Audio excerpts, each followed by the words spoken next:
Evening all. Hey, Oh, Ellie's in. Ellie's in. yeah, yeah.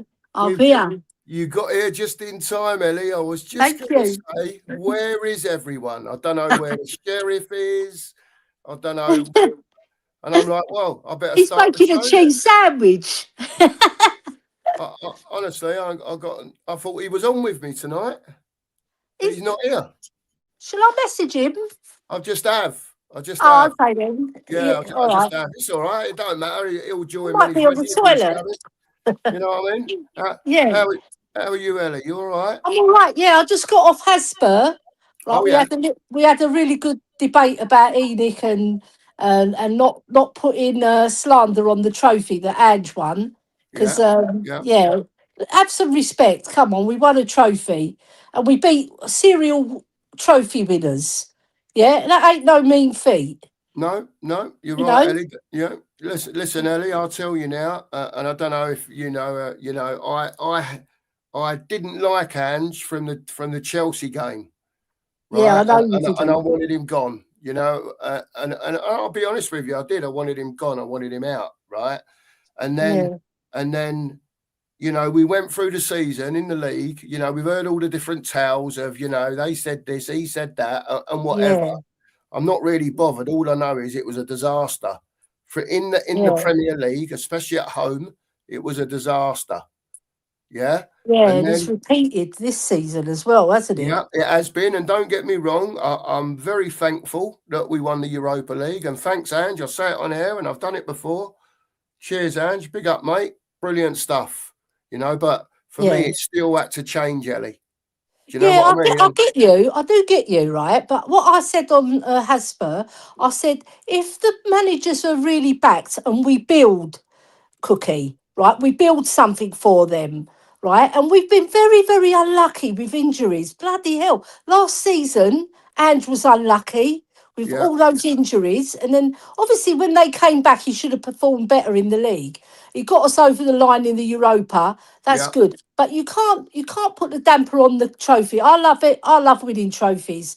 I don't care. I love them. But do get your point because I didn't like the football style that he played, yeah, right? yeah. And then Frank comes in with the more pragmatic style, and we're still struggling. Yes. You know, Yeah, early doors. It showed he had some signs that things were going to, improve. Not greatly, but they don't help the managers. Cookie, they don't buy the players and scout the players that we can get. All right, the ones we can't get are going to go to the bigger clubs, the more yeah. elite clubs. But there's many, many players that you can build a squad with. Absolutely. What do? We buy Anne Solanke and three kids, Yeah, and then we buy Gallagher and three kids for Frank. So we've repeated what we've done. yeah, We bought one yeah. good player and three kids who are never going to see the first team. At least Ange had the kids and he had to play them because of all the injuries. Yeah, Yeah, that's he had true. no Yeah, choice. But Frank, it's like a disrespect to the managers, right? And I know managers have to pull their finger out and they have to play good football, which we weren't doing under Frank, but he had a lot of injuries. I'm not giving excuses, I'm just stating facts. it's true. Yeah, yeah, Yeah, it's true. It's true, Ellie. There's no doubt about it. But at some stage, things have to change, Ellie, don't they? As yeah, like you were saying, there's only so much managers can do. And I know it's a bit different this season. Like you say, we've been absolutely plagued, haven't we? And we have been. yeah, There's no ifs and buts about it. And again, it's not an excuse, Ellie. I'm not using because at the end of the day, the board should have made sure that enough was available to make the squad strong enough. So yeah, you don't get hurt as much when when it is this bad. But yeah. you know, Like them look down the road they've built, right? yeah, And yeah, eventually they're going to win, right? And then Spurs fans, we're going to be hurting because they've won something big, right? And we're down. What are we 15th, 16th? We are. something like So we're that. Yeah. one place higher than we were last at the end of last season, and we're falling. uh, it's very depressing, right? But but we've done well in the Champions League. We really have. We finished fourth in that league, you Yeah, know. yeah, And if they're strengthened in January, I would have more confidence because these bigger elite teams like Real Madrid and PSG, and you put Arsenal, Liverpool, Man United are not in it, but Chelsea are in it still, and they're like a dark horse, yeah, right? And they won a cup. They've won 2 cups. So I just feel that we've lost an opportunity there in January to build our squad up. What were they? They're sitting on their asses, Cookie. yeah. Agreed, Ellie. I totally agree. I don't know. You know, I know we go on this channel, Ellie, about nothing ever changes, and it's the same old, and so on. And then every now and again, we'll get 2 or 3 signings that go straight in, and you think, oh, do you know what? Perhaps it is a bit different this time. And then it just stops again, flat, Ellie, doesn't it? And Yeah, where you want them to go and get another 3, that goes straight in the first team, and then the next window you go and get another 3, and just keep the cycle going until you're really happy with your squad. You got a good 3 or 4 years out of them, and then all you got to do is add one every every window, just add one, true. take And one out. that lounge interview, Cookie, Oh, right? You right. you saw last year's one is exactly like this year's one for Yeah, January. yeah, It's like they're taking the mickey, right? Don't they? yeah. Don't they want to win things? What you're I, in football to win things. You're not in football to buy one player and get 3 kids. I agree. Absolutely, Ridiculous. absolutely agree. My stance has always been, Ellie, and I've always said that first and foremost we're a football club.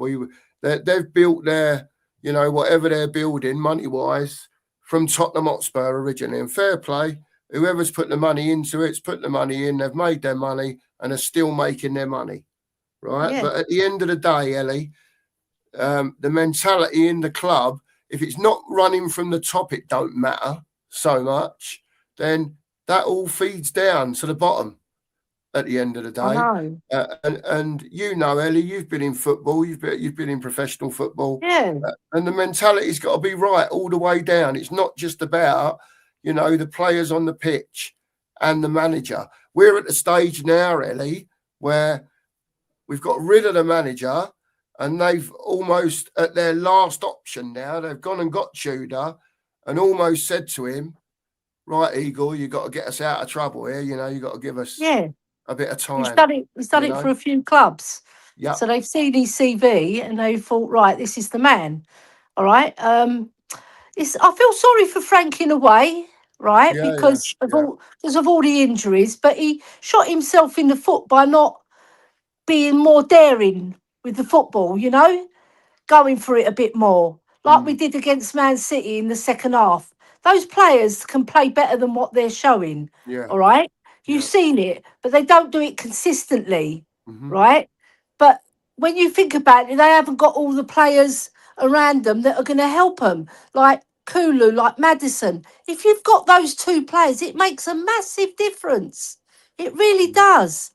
But yeah, he didn't have them, and then he doesn't play on the front foot. He's very pragmatic. He tells them to stay back, right? And then when he gets desperate and we have to go for it because we were losing against Man City. I was at that match with Phil P, and we went for it, and Xavi was on one.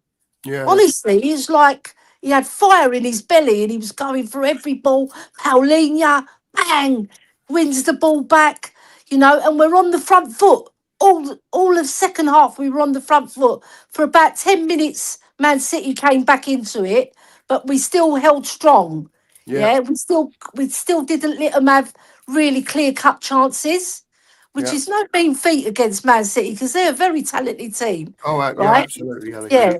Yeah, So I'm very depressed about our club because we don't help our managers and we leave them in the lurch, especially Frank, because they have left him in the lurch in January and then oh, they sack agreed. him because it's a Yeah, scapegoat Cookie because yeah, it takes the heat off them. yeah. They've got through the window with him in charge. They've managed to get through to the end. They've took a bit of stick for it. The managers took a bit of stick for it. The players have definitely took a bit of stick for it. And I think, that's fair, to be honest with you. And, they've got through the window. We've hardly spending any money. And then it's, thanks, Thomas. See you later. Do you know what I mean? Yeah. And then whoever comes in, whether it had been an Igor, whether it had been an Harry Redknapp, whether it had been an whoever, it's just get us through till the end. Just get us till the end. Get us out of the relegation, Maya.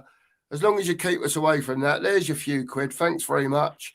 And away we go again, Ellie, on the 1st of June when I the new know. season starts again. You know what I mean? Yeah. Iceman 163, we gave you 2 of our best players, mate. I know you might be a Spurs fan, but you said don't mention Tottenham in the same sentence as Real Madrid. Well, we beat you at Wembley. If you're a Real Madrid fan, we beat you 3-1. Delhi got 2, a brace, and Ericsson got 1. So we can mention Spurs in the same, not in the same breath, but you can mention them in the same sentence. What's wrong with that? There you go, OS man. That's told you. Don't unsubscribe, Yeah. mate. All right, whatever you do, we Don't love you. unsubscribe. No, we do love you. I just disagree that you can't put Tottenham in the same sentence. There you go. And we're allowed to disagree, Ellie. We're allowed to Yeah. disagree. There you go. So, Ellie, what is, I want to ask you, Yeah. this week there's been a big almost, at the start, before Igor came in, let's say, when it was all up in the air, who was it going to be and all that sort of stuff. And we knew we had Arsenal coming. Frank had been sacked. The players were off for 5 days. Igor comes in. What do you expect to be? And it's a quite a difficult question when you've seen some of the dross that Tottenham have dished up this year, especially in some of the home games. Now, what do you expect from Igor Tudor that perhaps a Frank couldn't manage to do? Is it the style of football? Is it just him as a man? He's going to G him up a little bit. What do you think, Ellie? I think it's a combination of all what you've just said, right? Because when I've seen him in interviews, he's a very striking man. Like he looks powerful, and he speaks with conviction, which I like. And what I've read about him, he's had a very up and down career as a manager. Right, he's never really been at a club that long. He's a sort of goes in, does his job, gets out. Right, then the only time he really had a manager's job for any length of time was at Marseille. But other times he's been a year and a half here, 7 or 8 months there. So he's used to coming into clubs and working in that environment. So that's one good thing. That's one good thing because he knows at the end of this tenure, he's gone, right? Yeah. So his job is to save us from relegation. Plus, I've read a lot about how he sets up teams and his philosophy in football. And Croatian football, right, it's on the up, isn't it? I mean, I think I was reading they've only got 4 point something million people in their country, yet they produce a fantastic football team and fabulous footballers, right? So, and he was a fabulous footballer and he was a centre back, right? So I think they finished 3rd in the World Cup when he was playing. So he's got good pedigree as a player because I think he's won the Champions League and I think he's won quite a few cups here and there. But as a manager, he's only won 1 cup. But I'm not looking at that. I'm looking at how he's speaking, what he expects from the team. He's saying all the heat's off me.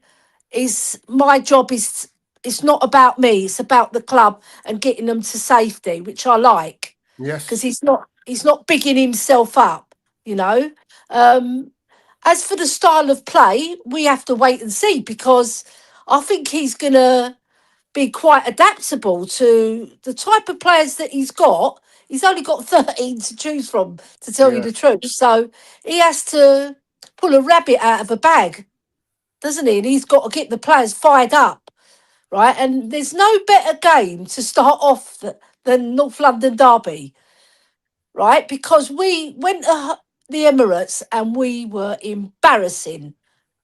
That was the most embarrassing performance, right? So now he's got to switch that and they've just drawn to Wolves, the bottom club, right? Yeah. And they'll be gunning for us as well. They're not going to turn up and fall asleep. They're going to come at us. All right. So we've got to be ready for that. And he's got to make sure that all the players do their job on the day. Yeah. And fight for every single ball. That's the least you expect from our players, isn't it, Cookie? To Yeah, fight for absolutely. every ball. Right. Yeah. If we see that and we lose, that's you can go home. You've lost, but you think we gave it our all, but we were just not good enough. But at the Emirates, we just laid down and died. So if I see that performance, because I'm going to the match, and I'm going to be with Phil P, who's a crazy nutter, but I love him, right? So yeah, I just want to see us fight and make. If we lose, right, and we fought, it's still bad. It's still bad because we haven't got the 3 points. Yeah. But if we go on that pitch and we give our all, but Arsenal are just better than us, we've just got to give it to them. But I don't know. I'm just waiting and seeing because we're in a little bit of the dark because everything you read about him, some of it is contradictory as well. Okay. Yeah. Yeah. Yeah. So you don't know what's true and what's not true. But I've seen Marseille play under him, and they Hmm. played on the front foot, and Yeah. they played a high press game, Yeah. and they That's what I've finished read. third that time. That, He that's got what them I've into read, the Ellie. Champions League. And Yeah. then we played them, didn't we? And Højbjerg Yeah. scored that fantastic goal. Yeah. Yeah. Yeah. Yeah. Yeah. Yeah. I've We'll read the see. same about him, Ellie, that he likes to press. Um, he's not scared to send 4 or 5 over. Do you know what I mean? To press hard. Yeah. He expects players to be on the move all the time, not on their heels. Make sure if there's runners, make sure you track them. Don't let them go. Do Yeah. you know what I mean? And that sort of thing. Yeah. Do you know And what, as well, Cookie? I want to add this, right?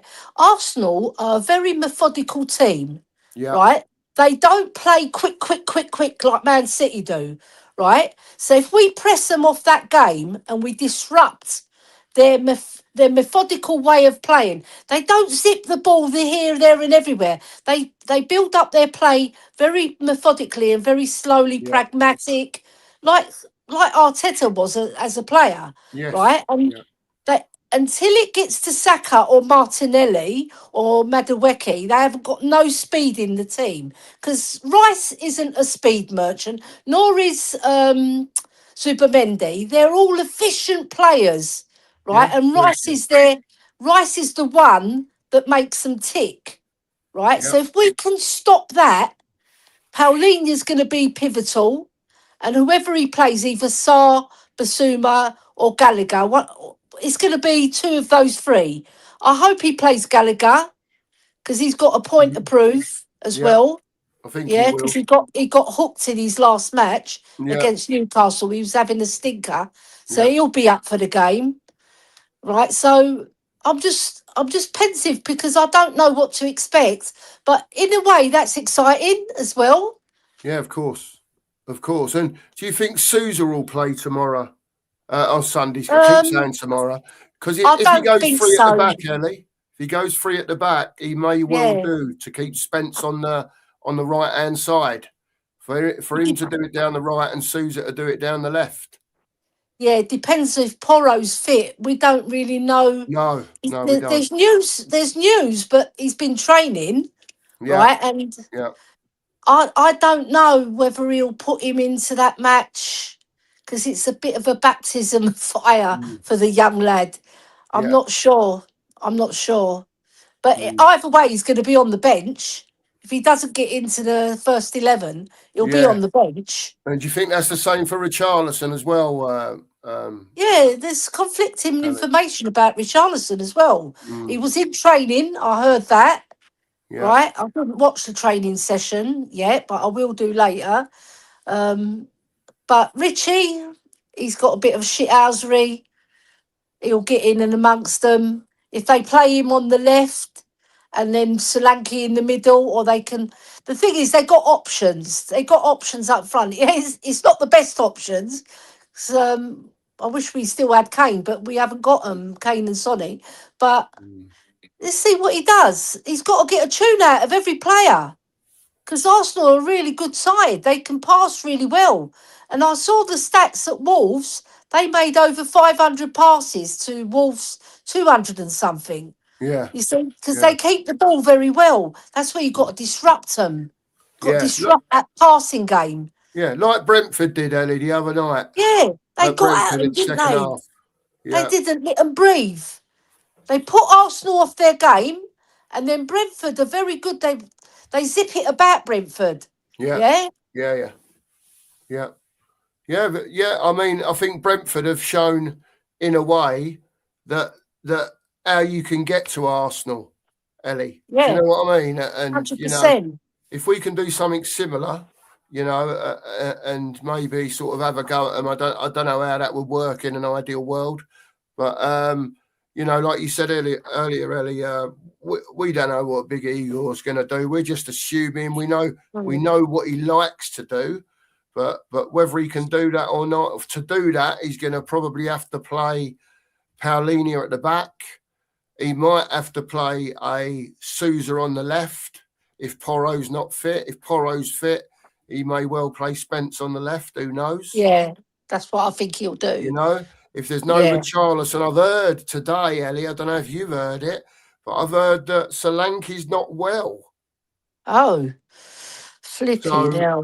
got a bit of a sore throat apparently. Someone put in down the list chat earlier. Well, take some sore throat medication and get on with it. You know what I mean? It's only a sore throat.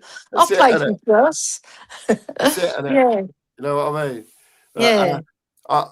I wouldn't think Big Igor will be worrying about a sore throat at the moment. He'll be telling As him to long get on with it. We need you. as, long as he ain't got sore feet, he's all right to play. That's it, isn't it, Ellie? That's it, Yeah, isn't it? get him on. You know. Ellie, what do you expect from Arsenal tomorrow? They've had a couple of, I'm not going to say iffy results, but, we're getting to that stage of the season now where we know that, especially last season, we know that Arsenal have got a bit of a reputation for the old squeaky bum time and all Yeah, that. They haven't got over yeah, the line yet. A draw at Brentford, a draw at Wolves.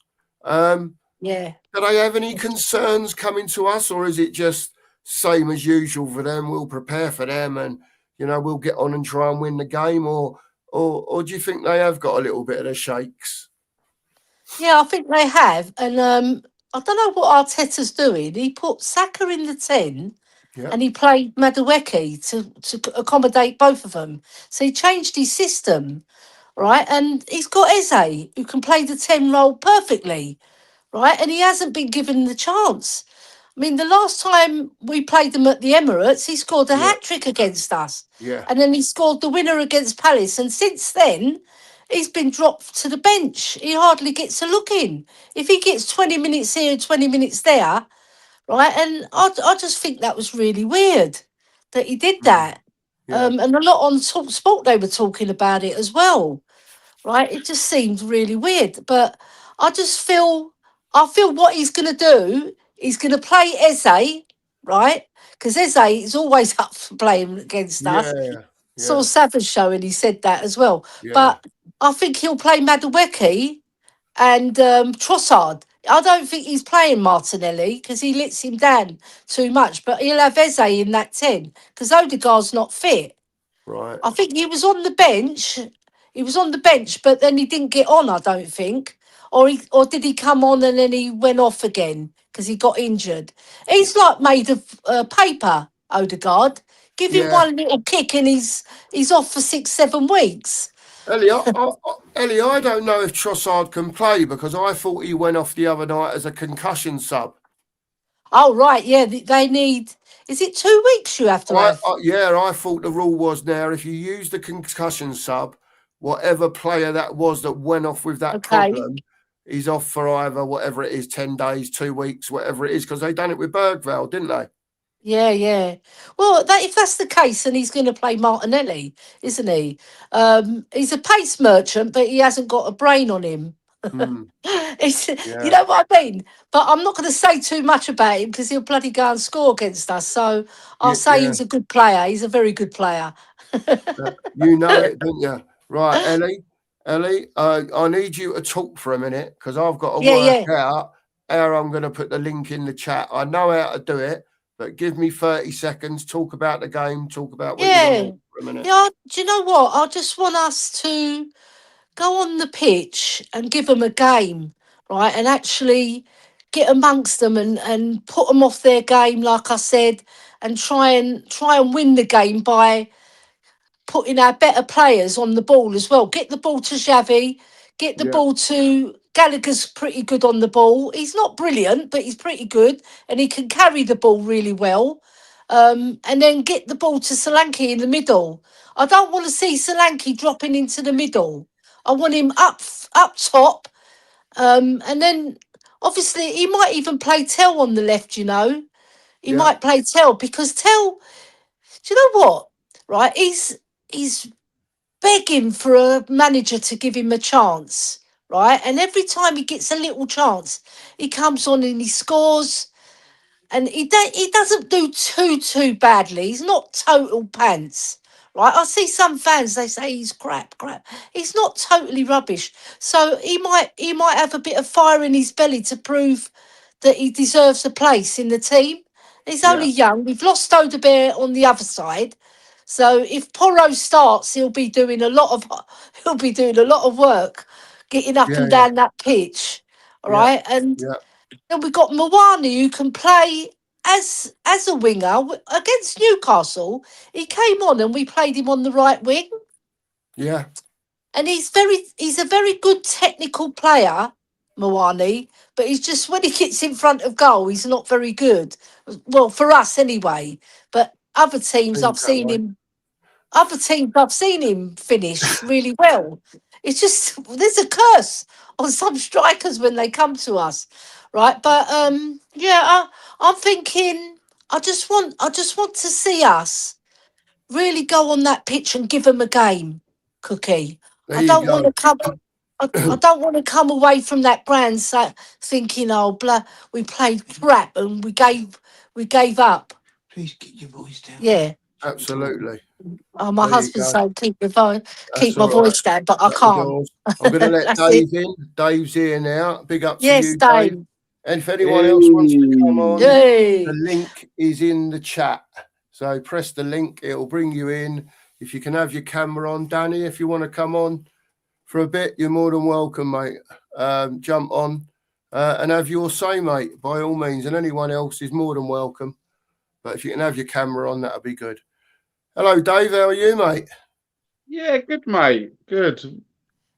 Yeah, bloated. Made myself a nice homemade lasagna.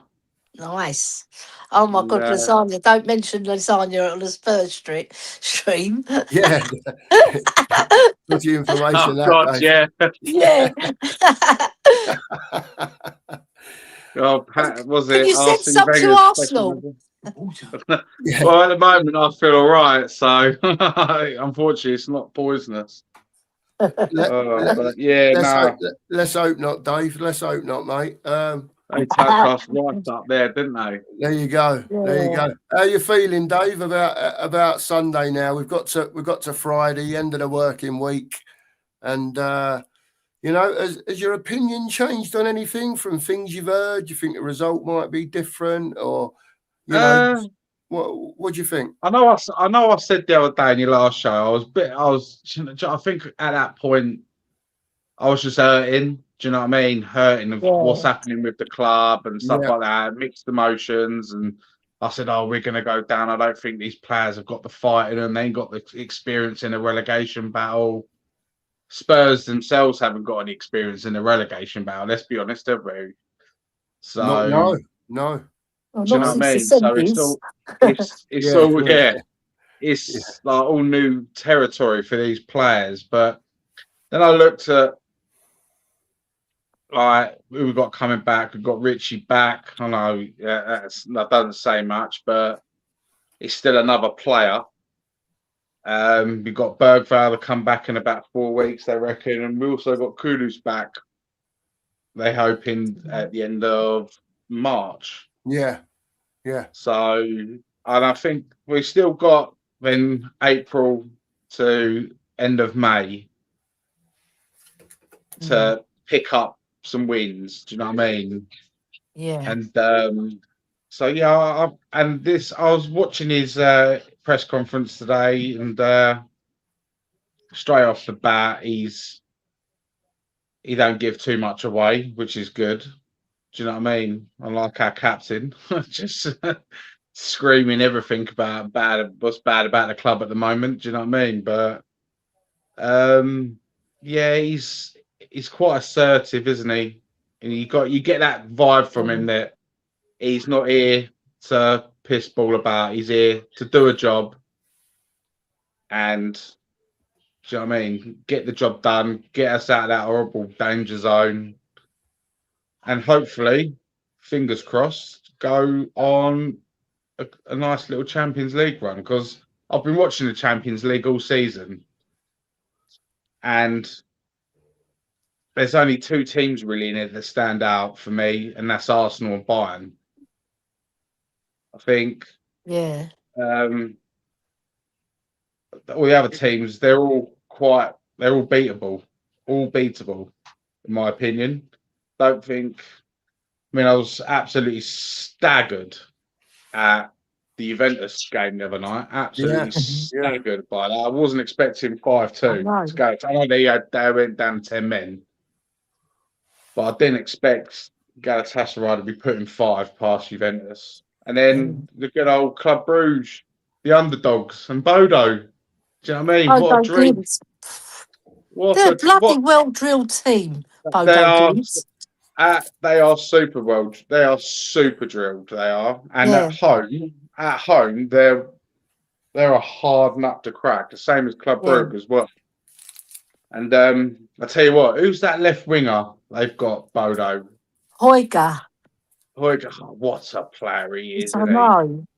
I was talking to my friend Ellington about him, and he's a superb player. Isn't it mad, eh? But we don't look at players like that. No, I mean, and I watched Brugge as well. Watched that game, and that player they got, Zolis. Zolis, yeah. He's a Greek boy. What a player! I know.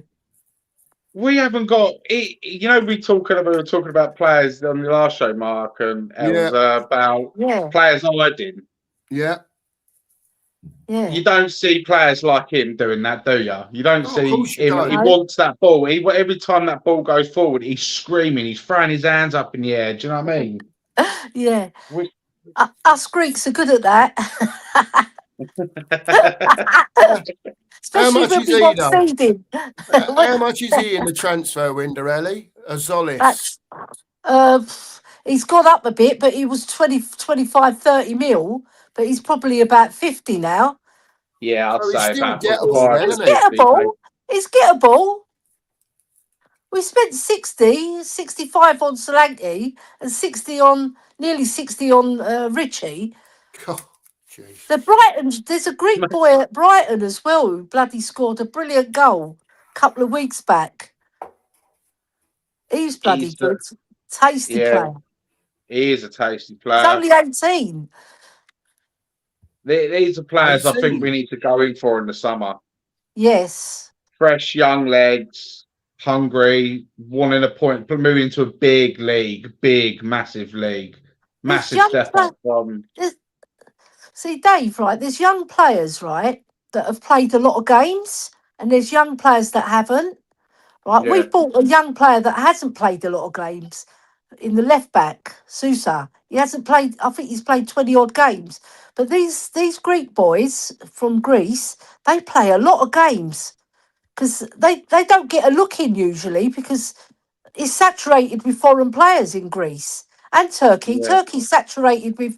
So the youngsters have to be that good to get into the first team. So if they've made it into the first team and they're playing regularly, you know they're good.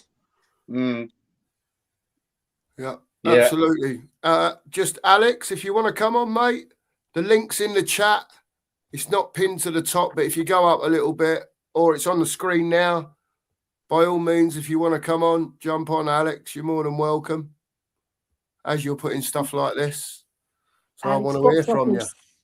Let's hear it, Alex. Let's hear it, mate. Let's hear it. The box office. Box office has made a friend. That's it. Come on, Alex. Tell us on the old game. Go on, sorry, go on, Mark. I was just going to say, how much of the, for you two, how much of the fans making a big deal here? Because, you know, I was talking to Danalist earlier and we were saying, you remember the old days? And I know football's different, but, you know, this is such a big game. And you remember the days where you'd be walking down the high street to the game and all the singing would get going in the high street before you ever got in the ground, you know, and then it continued into the ground and so on and so forth. And the atmosphere would be electric. What are you two expecting from the Spurs fans, or hoping as well from the Spurs fans this weekend? I think it shouldn't be nothing less than screaming Tottenham until I die from walking into the ground to the final whistle. Yeah. We need it. Them players, our players are hurting. They know they shouldn't be where they are in the table. They know they shouldn't be there. They're hurting. Our world's on their shoulders, and I think. And I've been seeing it a lot this season. Like every time it's getting to a point now, the last few weeks, every time someone's making a mistake or the fans are on them like packs of wolves. And it can't be doing their mentality any favours whatsoever. So I think if someone makes a stupid pass, gives the ball away, just jeer him on. I mean, I watched what's his name the other week, Xavi. Simple little pass. Yeah. He gave the ball away, but he ran 20 yards back up the pitch, done a slide tackle, went out for a throw. Crowd went mental. Yeah. Like jeering him, saying, "Well done, lad." Do you know what I mean? That needs to be consistent. But it's a massive game. And I think a lot of people don't realise actually how important this game it actually is.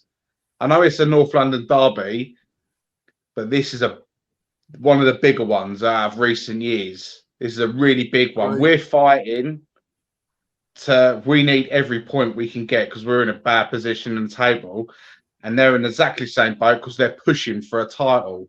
Yeah, and they are literally that close. They're that close to getting it. So there's a lot at stake here, but I can start seeing the shakes coming into their play at the moment.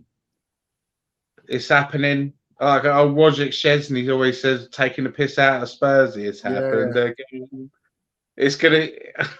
We need a Spurs legend to do the same for them. Do you know what I mean? Sing a little song. It's happening again because I can start seeing cracks appear in their style of play. They're not so perfect what they was 10 games ago. Do you know what I mean? Yeah.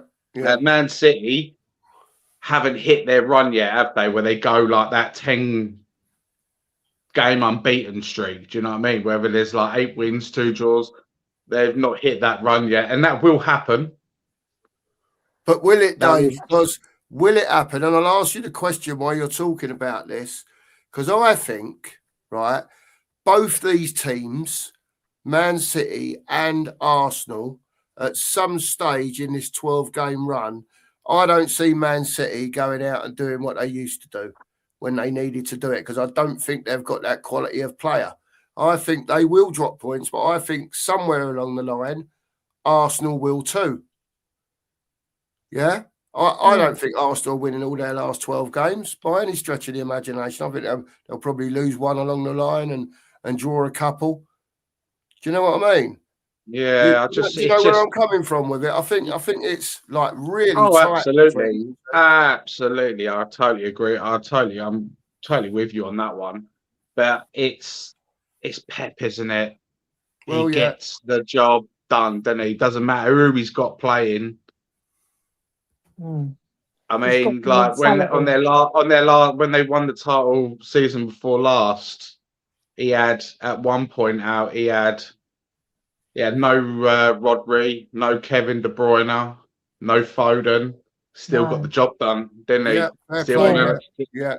Yeah, yeah. So it He's a mentalist, isn't he, old Pep? Right. is. And he It, knows how to turn the screw, right? And yeah, he gets his players fired up. In the last 10 to 15 matches, they step on that gear, and then they charge towards that title, right? And Arsenal, they bottled it, didn't they?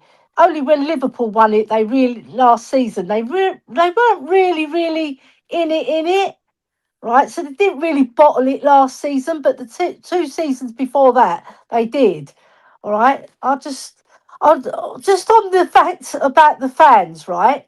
I want to see flares on the high street, banners, a lot of noise before we go in, and then when we get in that crowd, the Arsenal players, remember when we beat them 3-0, they looked like they were shitting themselves when they Yeah, came yeah, out.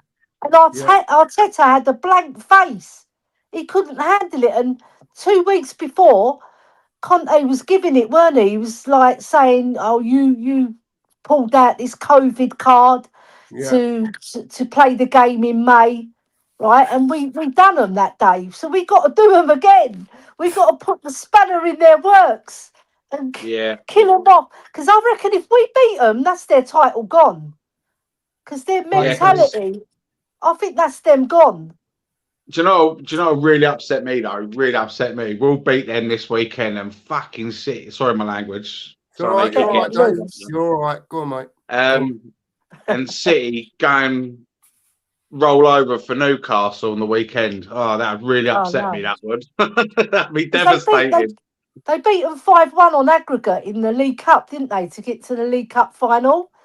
Yeah, So I'm expecting City to win, but if we win and then they lose, oh, I'll write a bloody email to Pep and tell him what for. Uh, he don't want I'll be one of on them his off you, Ellie. case. I know. He's not going to mess. I'll tell you what, I'll get Mia to help me because Mia's flipping feisty as well. Two Greek ladies after him. Yeah. oh, He won't it come sounds out good, alive. girl. We need you two on the board by the sounds of it. You know what? And you see my niece in the chat. She's Yeah. feisty as well. Oh, yeah. Well, yeah. Who's is Drew? Is Drew, that that your is Drula's Drew my like? So your niece. name? Yeah, Yeah. Oh, bless. she's my eldest brother Louis' daughter. There you go. I changed her nappies. There you go. There you go, Drula. Everyone knows now. That's actually a fair statement though. They are coming into the unknown. Yeah. We don't even know what's going on I Yeah. know. and how we're going to set up. It's We exciting know, though, like, It's exciting because under Frank, we knew what we were going to get. We yeah, did. We knew we were going to play dull pragmatic football. football and like maybe play good in one half if we're lucky, right? But under this manager, it's the unknown. We don't know. Mm. Yeah. Yeah, Well, that's you are right, Ellie. It is. I sort of that's almost part of the hope that people have now, isn't it? He's come out in the press conferences. He's sort of said the right things. Hasn't said anything wrong. Excuse me. People have seen little bits and pieces, and I've heard different things that have said, he's not cracked down. That's not the right word, I don't think. But he's been firm, and he's told them what he expects of them, and that they need to pull their finger out their backside. Do you know what I mean? So, like you've said, Eddie, before, he's here for 12 games, and Dave has said it as well. Let's just get away. If we can get away on Sunday with, I don't know, one off Saliba's arse into the net, I'll take that and run away quite happily. I think we need. Gabriel's got the bigger ass, so we'll kick it off his ass. I just want Saka to enter the Jed Spence penitentiary system. Why Just not keep indeed? him locked out of that game because I remember that pre-season friendly we had against him. I know it's only a friendly in the season and stuff like that, but oh my god, Spence had him in his pocket, didn't he? Yeah. And he weren't happy. He weren't happy with it, Saka, was he?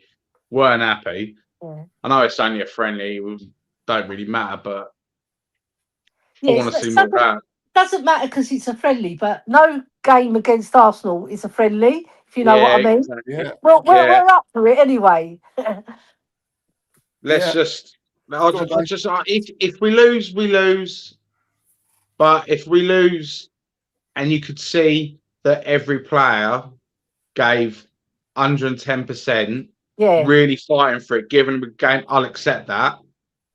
Because I know we're outclassed in every position by them. Player for player, sub for sub. And if we lose, say if we lost, for example, 2-1, but say for example, we went 2-0 down, we pulled one back early in the second half, and then we really went for it, gave them absolute hell. I would totally respect that. And that's something what we didn't see in the reverse fixture. yeah. That was I think- terrible, wasn't it? That was You know what? horrible. Do you know what, guys? I think, right, there's 3 players in our team that are pivotal, right? Paulinho's the first one, Yeah. right? If he's up for every game anyway. You don't have to motivate Paulinho. No. He'll go on that pitch and give his all, regardless, right? Whoever we're playing, Bodo, Arsenal, Man City, Chelsea, whoever we play, he's there, right? He'll give his all, 110%, right? And then Xavi, he's another pivotal player. If he's up for it and he does what he does against Man City in that second half, we stand a really good chance. And then Solanke, right? Okay, he's not the best striker in the world, right? But he can score a goal, right? And I think he'll be up for it because he's getting his match fitness back. Right? I saw against Newcastle he was struggling a bit. Plus we weren't feeding him and he was getting a bit bored because we weren't giving him the ball. Yeah, He was he was loose. Yeah, and they took him off after 70 minutes. Right. So those 3 players, they're pivotal. The other players can play well, of course they can. But those 3 players are really crucial if we're going to get anything out of this game. Yeah. I agree, Ellie. I agree. Van de Ven as well. Sorry, I must mention Van de Ven as well. I just hope he goes on one of those brilliant runs as well and splits their defence in half. You know, and bangs it in the net. Do you know what I say? But we just haven't got the players to do it at the moment. I really want to see It's just 4. Paulinho, man mark, Declan Rice. Yeah, get him out of the game. Bully him out of the game because Yeah. he is the gate. He's like the gatekeeper of their team, isn't he? He's like he makes everything happen. Everything starts with him. Yeah. And if you can break that chain from their defence to their midfield with Rice, Yeah, I think you could seriously be onto something with them. But no team seems to have been able to do it so far. But I think Gallagher and Paulinho work together to do that. Because Gallagher, right, because Zubamendi, he's sort of a safe player. He doesn't really do anything worldly. He just keeps it neat and tidy. Yeah. Right, but Rice is the one who gets them forward. He drives them. Right, if we can stop that, like you said, Dave, we've got a big chance. Yeah, because he is pivotal in all their play. he is, and he's so good at it. He's so good at it. You had on your show the other night, Mark. He goes, "Oh, I don't want him. I don't want Saka." I'm like, that was Anthony. That was Anthony. He don't like him, mate. He don't like him. I'm like, mate, he's probably. Yeah. I said he's other than Valverde. I'd say at Madrid, he's the best central midfielder in world football at the moment on form. Or Rice. Yeah. He's Declan Rice is a brilliant player. I thought you were talking about Saka. Yeah, no, but he said that he said about Saka as well. I wouldn't have Saka. I was like, mate, that's your star boy. He don't like him, mate. He don't like he Saka. Was like he was saying like all these people. I said, I'll tell you what, mate, I shoot me for saying this, but you're telling me you wouldn't take Rice and Saka at Spurs? You'd have him in a heartbeat, wouldn't you? Well, we would, yeah. Listen, with this current team. Dave, and Anthony's come on the show, and he's one of these fans, and big up to him for doing it, mate. To be fair, he Oh God, always yeah, wants better, Dave. Do you know what I mean? Yeah, Which is yeah. fair enough. There's nothing wrong with what's the word I'm You looking know, for here? High no, no, expectations or something like that, isn't yeah, it? Do you know very what I mean? high yeah. There's expectations he's nothing got. wrong with that. No, No, he's looked at Saka and he's probably comparing him to the Invincible team, and you can't do that in football because you've got him now, right? Just rate him on what he does for the team and how and what he's like and compared to other number sevens on the wing, and he's right up there, Saka. He's right up there with the very best. I He's would not put, the world I class would, player, but he's a very, very good player. out of that Invincible team, I would definitely put Saka up there with Robert Perez, who was their other like number 7 pivotal winger. I'd put him up there He's with him. he's different, Perez. He used Yeah, they're pretty. Yeah, they're two different players, but they're both wingers, aren't they? yeah, I mean, Saka does score important goals for them. yeah, he Anyways, does. Yeah, I was just baffled by it. I was looking at that. I was listening to him, and I was like, mate, I'm like, see, if he went on AFTV and said that, he'd listen, get crucified.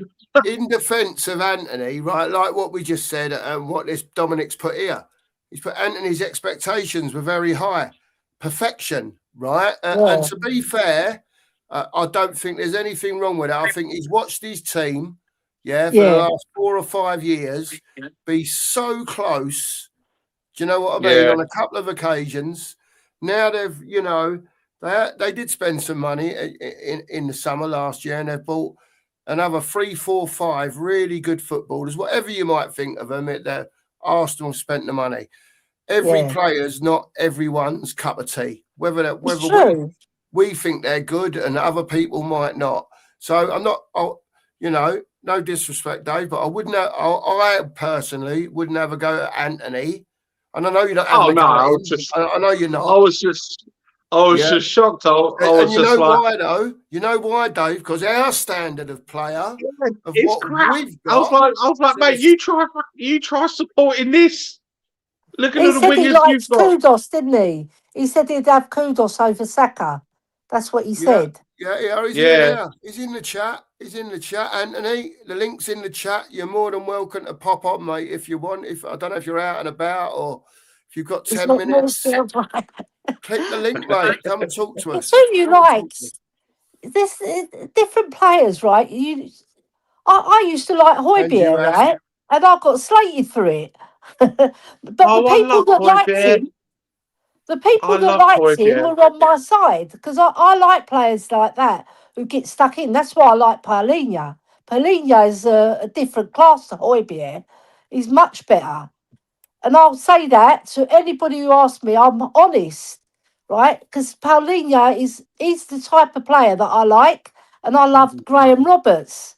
Yep. And I love Oh, Steve Perryman because they give their all. Graham It's- Roberts The wasn't. flair He was an players are hard nut, brilliant as wasn't well. Yeah, obviously the flair players, they're the ones that stand out. They're the ones that make the team tick. But without those type of players in your team, look at Man United. They wouldn't have won as much without Roy Keane. Arsenal wouldn't have won as much without Tony Adams in defence. He was fantastic for them in defence, he? right? And And there's Patrick other Vieira as well. players you can name. Like if you go back to the lead side, Johnny Giles, brilliant. But he weren't a flair player. I always go for those type of players because I like what they do for the team. Yeah. And I understand. I'll say it down, but my favourite player for Spurs of all time is, a lot of people have said really with this because of all the greats we've had in our team. But my favourite Spurs Yeah, player of all time is Gareth Bale, right. because I've never seen a player with such explosive power than what he had. And that left foot was absolutely beautiful. Yeah, had a wand. I called Gareth Bale, and I got scrutinised for this. I called in David Ginola on on speed. Do you know what I mean? It's just Different like player. the Different the player to Ginola. totally different players, I know, but they both had beautiful magic wands for a left foot, didn't they? Yeah. Yeah, they did. And some of the Different goals, technical skills. yeah, and some it's just like just watching.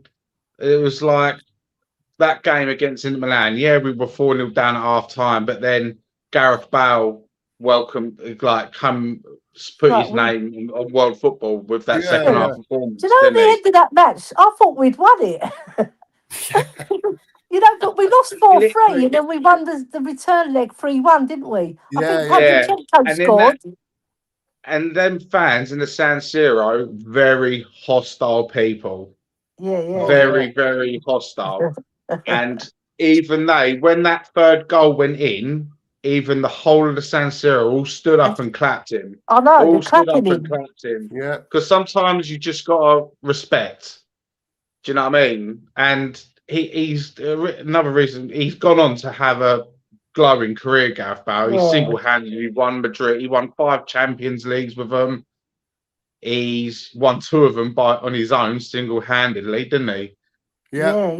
Yeah, He came did. on, didn't he? And he scored that worldie. So that Flipping overhead hell. kick, and then Oh my God. obviously Karius helped him with the second one when he fumbled it. But then the other game, the other final, he out of nowhere appeared at the back post. That header against Atletico Madrid, that won it for him. Yeah. It was just, and like some of the goals he scored for Spurs, like that 94th minute worldie against West Ham that went straight in the top corner. I know. Just out of a goal. That's players I like that can do that. Players that can score goals out of nothing. That's what separates you from a good player to an elite like world class level player. Yeah. And Berbatov was the same. Berbatov. Oh my God, what goals he scored. Do you know what? That bloke made me brought tears to my eyes. Some of his touches he had on the ball. Some of the touches he had. Oh, it's like the ball was glued to his foot. And there was one when we played Arsenal and we beat them 5-1 in the League Cup. He done one sublime flick from the outside of his boot. Put Lennon in, then Lennon run in, passed it to Robbie Keane, and Robbie Keane scored. Brilliant. Yeah. There's only one other player who had his touch, Glenn Hoddle. That's it. Glenn Hoddle was like, his boots and the ball were made of magnets and metal. I know. Wasn't it? The ball was just glued to his feet all the time. He was such a beautiful dribbler of the ball. He was like Messi. Good at dribbling with a ball, but obviously Messi's different. Whole new ball game of football play. He's a freak of nature. He's a machine, isn't he? But it's the word majestic. That's the word I'm looking for. Majestic. Oh yeah, absolutely. Elegant. Made running with a football at full pace look easy, and it's really not. When you're running at full pace with a ball, it's hard to keep control of it. And now, that was a goal. That was a goal. Anyone remember that one? Yes. Yeah. Hip high. Do you remember a hip high? Got his leg right up, bent it with the outside of his left boot straight in the top bins, mate. What a goal that was. I know. It reminded me of Van Basten's goal in the World Cup. Yes, similar. It's exactly like it. It was really, really like it. Yeah. He was. I've got a question for you now, just to take us off subject for a little bit, right? Reminiscing. It's nice to reminisce every now and then. Yeah, of course. We're thinking about bringing the shows back, doing this as well, because we used to have a show called Spurs Unscripted back in the day, and we'd get guests on to talk about the old days and all that type of thing. So we might bring that back. That's a good idea. Yeah, bring that back. Yeah.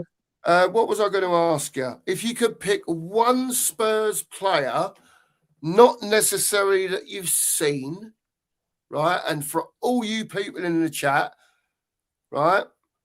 In history at Tottenham, if you could bring one player back now that would make a difference, and it don't necessarily have to be a goal scorer. Think about where we need players, and what that would do for us. One player, yeah. Who would you bring back now, yeah, to get us out of trouble? There you go. We'll talk Ellie, you about go something first else on for a this minute one. while the answers come in. I need tons of you. Because we need goals, right? Yeah, It's out of two, right? Harry Kane or Jimmy Greaves, right? right. And depending how old you are, I think the youngsters will go for Harry Kane because they've never seen Jimmy Greaves play. But I saw the back end of him, right? But I was only young, right? Because he left in 1969 and I was only 7. So what am I going to remember? But I used to watch old reels of him when I got older. Because I'm like, Yeah, I love my football. I'm a connoisseur of football. I love it. I watch all players, all right. But because Jimmy Greaves was my dad's favourite player, I would bring Jimmy Greaves back just for my dad's sake as well, because he's watching from heaven anyway, of right? course he So, is. and Jula would be up on this one as well, because all my dad used to talk about was Chivers and Jimmy Greaves. Yeah, Chivers later on, and Jimmy Greaves was his favourite. So yeah. we need goals, and he was a dribbling merchant, right? He would dribble from his own half and put the ball in the net. And he made me laugh, Jimmy Greaves, on this podcast. He said a lot of players run around a lot, but they don't put the ball in the net. I'll put the ball True. in the net, right? So he did. He was a goal scoring machine. So I would choose Jimmy Greaves because technically, as a goal scorer, they're Yeah. just. I think they're about the same, right? But Jimmy Greaves scored more flamboyant goals than Harry Kane in terms of Okay. his dribbling. In terms of his dribbling skills, but all-round player, I would say Harry Kane was better. Yeah, agreed. Who are you Yeah. going for, Dave? You got one player. Oh, have you told us our player yet? Yeah, Jimmy Greaves for you, Ellie. Yeah, Jimmy Greaves. I'll put Jimmy Greaves in. He scored Right. us a hatful of goals. Go on then, Dave. Who's getting us out of trouble then? Who are you picking? If you could have one player in to make a difference, who's it going to be? Flipping hell. This I know is it's so hard. hard because It's we've so had hard. so.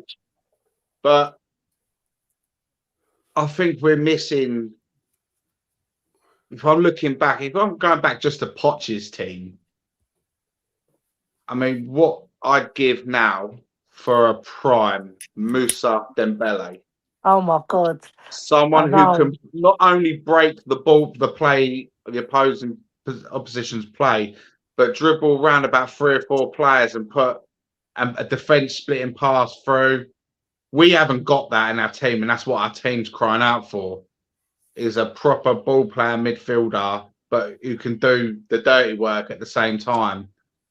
Yeah. He's a strong candidate for me, but we need. I think our team is completely missing a leader. Yep. So someone like but at the Oh moment, God. our biggest problem is goals, isn't it? Our Yeah, goals, we're not it's I scoring know. enough. difficult when you really That's think what I'm about it. talking about, Dave. This is like, so I'm thinking I'd have to take current form Harry Kane back. Not only does he score you 25 to 30 league goals, but he can drop back in central midfield and ping a 70-yard, 60-yard pass. No. Yeah, fair place. Do you know what I mean? Yeah. His game has evolved rapidly since he's left. Yeah. Since he's left us, he's evolved. Coming company's done wonders with him. To be fair, he's Yeah. like literally he's given him a free role basically, and he's now Yeah. he's now in that level of like Messi's, Ronaldo's. You got a free role, just go out and enjoy yourself. Yeah. He's been given Yeah. out, so I would probably take a current Harry Kane back because we Fair are play. desperate for goals, and he is a leader in the dressing room as well. Yeah. Yeah. Fair play. Yeah. Well, I'll tell you who I'll have, right? But there's 60 odd of you in here, and I can't believe we've been going for an hour and 5 minutes, and only 30 of you have hit the like button. Come You on, know the guys, rules, people. smash that like. You know Come the on. drill. 50 Hit the likes. like button. 50 likes, yeah, and a couple of Come on. subs. That's all we ask for. You've got us to the 850, by the way, just to let you lovely people know.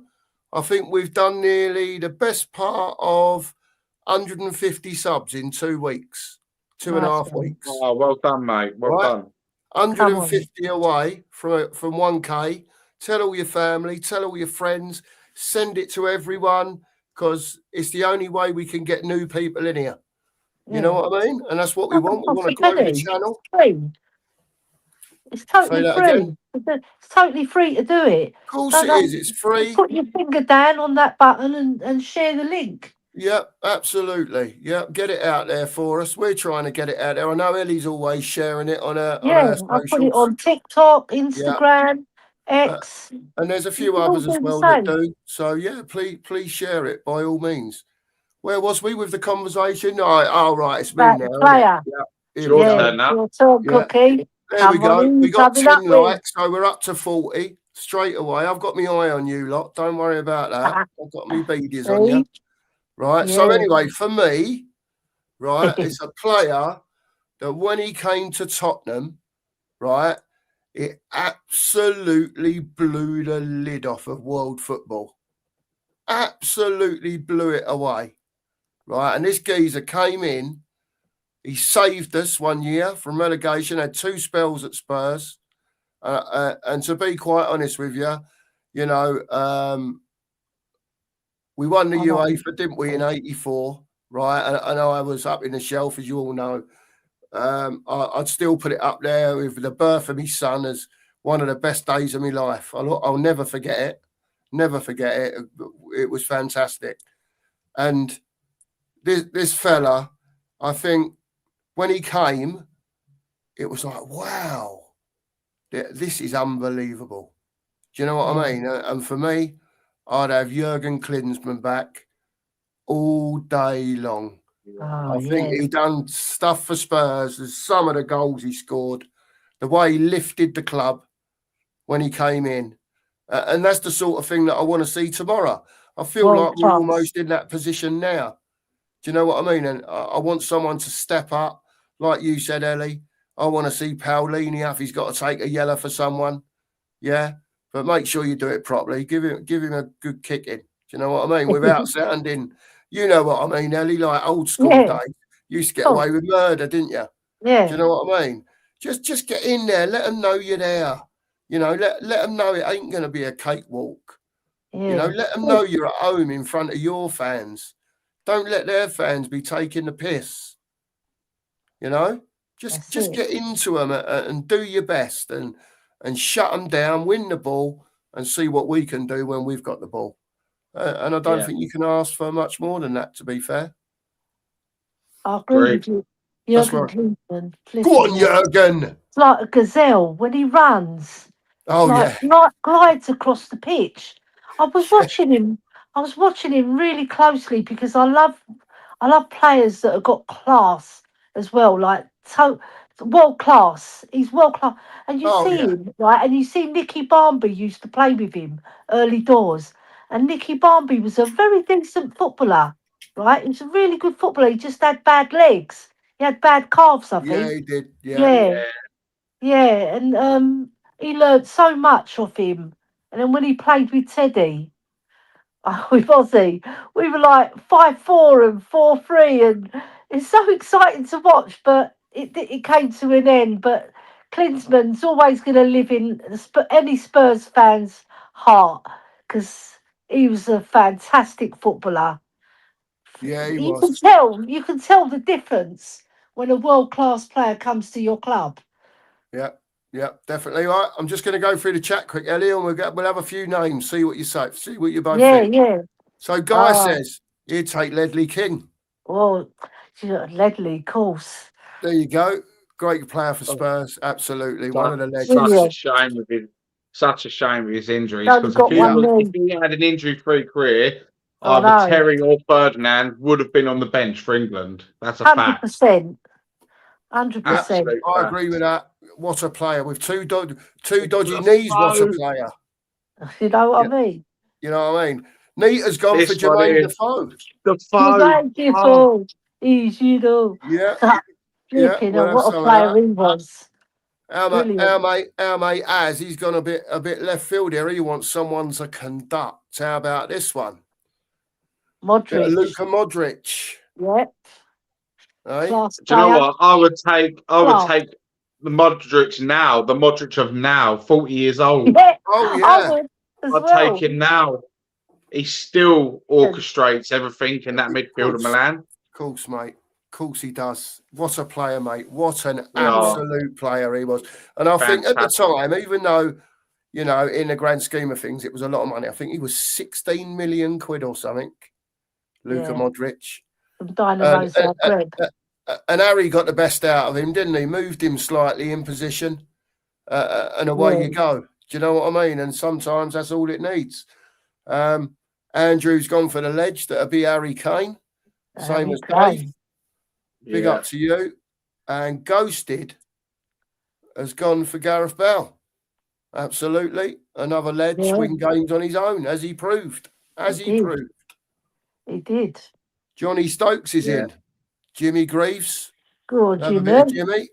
Jimmy. Big up, Jimmy. Here we go. Surreal, look at this. Surreal ain't messing about. He's straight in. Big up to you, Surreal.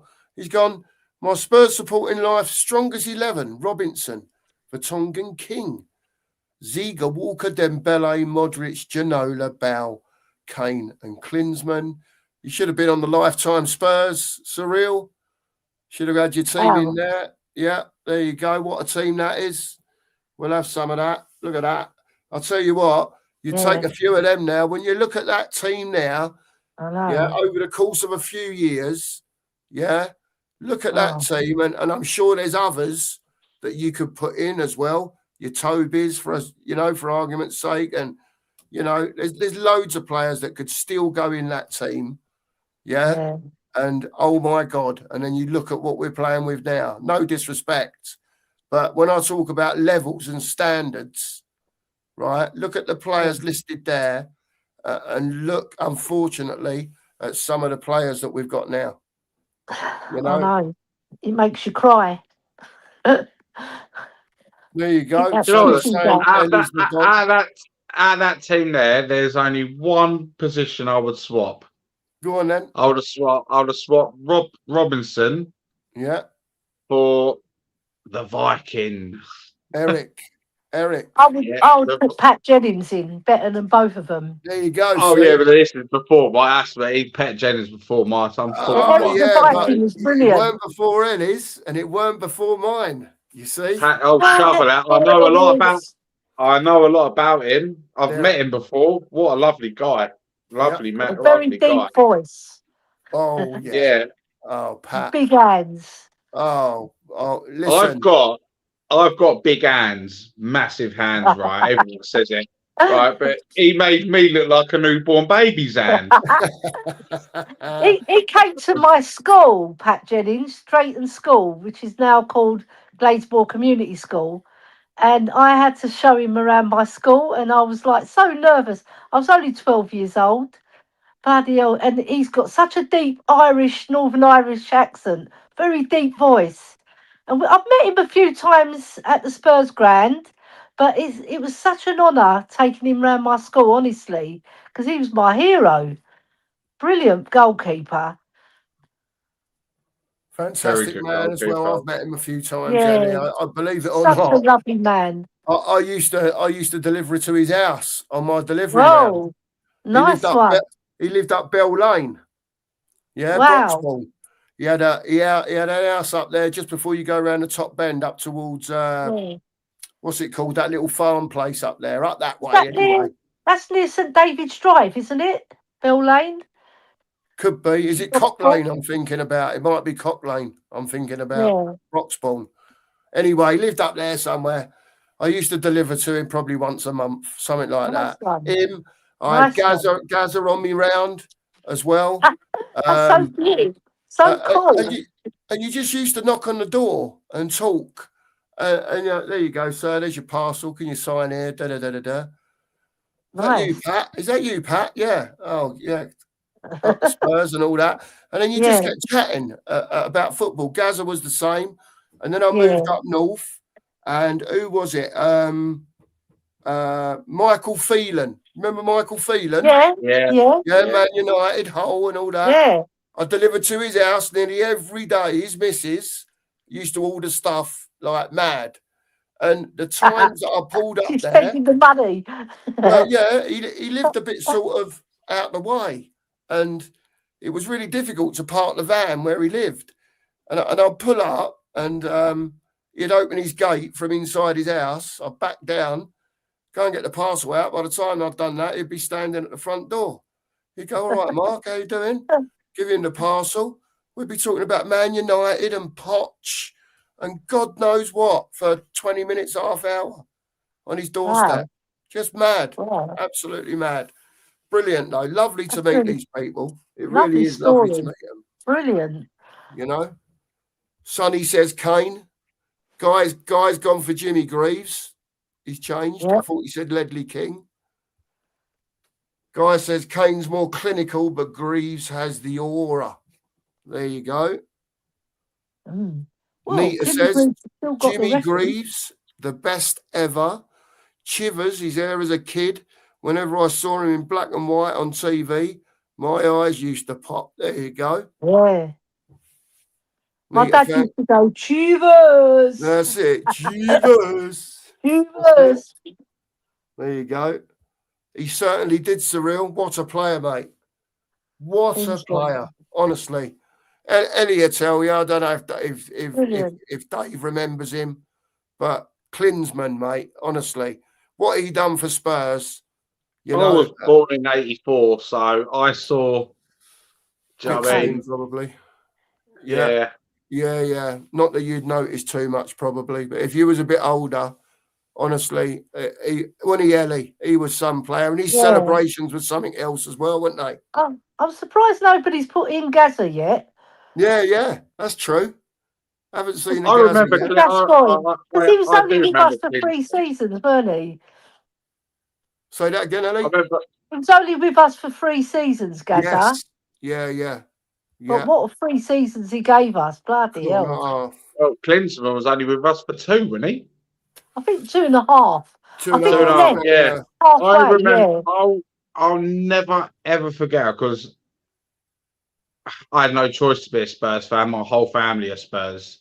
From That's it. literally from the day I was born, that was it.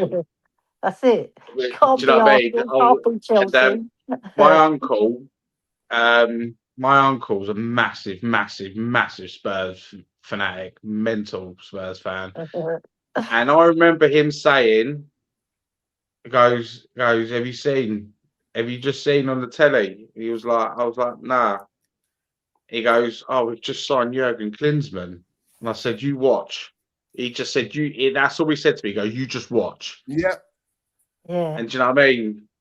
And the rest is history, innit? What a player he was. I do remember him. He scored some absolute. He's another one who made football just look a walk in the park. Easy. Just made it look so easy. Yeah. He did. Do you know what I mean? This is before your time, Dave, but there was a player called Alfie Conn. Oh, don't start us on Alfie Conn, Ellie. Oh my God. Don't worry. Go on, Ellie. I love all this. Like Alfie. Paul is the king of Before Hoddle, he was. Everybody loved him because he was a maverick player. A bit like Stan Bowles. You know, Stan Bowles at QPR. He played like him, right? They were two brilliant players. Fantastic footballer. And then nobody's really mentioned Steve Perryman, because Steve Perryman, our most decorated player. He wasn't a flair player, but he was a bloody good player. Yeah, and Ozzy Ardiles as well. You've got to give him a mention, because Ozzy Ardiles, class. The way he was majestic on the ball. You see when he done that dribble against Man City and he fired the ball in, and then Archibald lashed off to it, right? And then he shot it, and then it felt a Ricky Villa. Thank God it felt a Ricky Villa, because he had a terrible first game, and then he fires it in. But that Ozzy made that goal through his got subbed at dribbling half time, skills. didn't he, Ellie? Got subbed at half time in the final. Yeah, he And did. Ricky Beer, Yeah, another Ricky, that's what great I'm talking player. about. Ricky did, and Oh, then he's come Ricky. back and won it for us. Yeah, Ricky Yeah. scored a brilliant goal in the semi-final at Highbury. I was there. What a goal he scored from about 25 yards Well, out. yeah, Bang! Top yeah, bins. Oof. What's yeah. your? Here's a question for you two. What's your? You two, obviously, you've been around. You two are obviously older than me, going by your Been knowledge of around a the bit more. elder players. But what's your favourite ever Spurs all-time Spurs goal? Oh, I'd say mine is Glenn Hoddle's against Watford. That Oh, lob. Ellie, behave. You've I have nicked to me go for that goal. one. Oh, I know, because I know you were going to say it as well, Cookie. That goal was sublime. Yeah, And you were there, weren't you, Cookie? You yeah, saw it in I live was there. action. Yeah, yeah, Yeah. What a yeah. goal. Something To else that do was. that skill, you've got your back to the goal, wasn't it, Cookie? Yeah, Right? And he's yeah, controlled it with one swift movement and he's put it top bins over a 6'7" goalie. Yeah. I did yeah, yeah, brilliant. yeah. That was a good goal. Do you I'm just trying to go on, think. Cookie? I've seen Can so we many, choose mate. another one?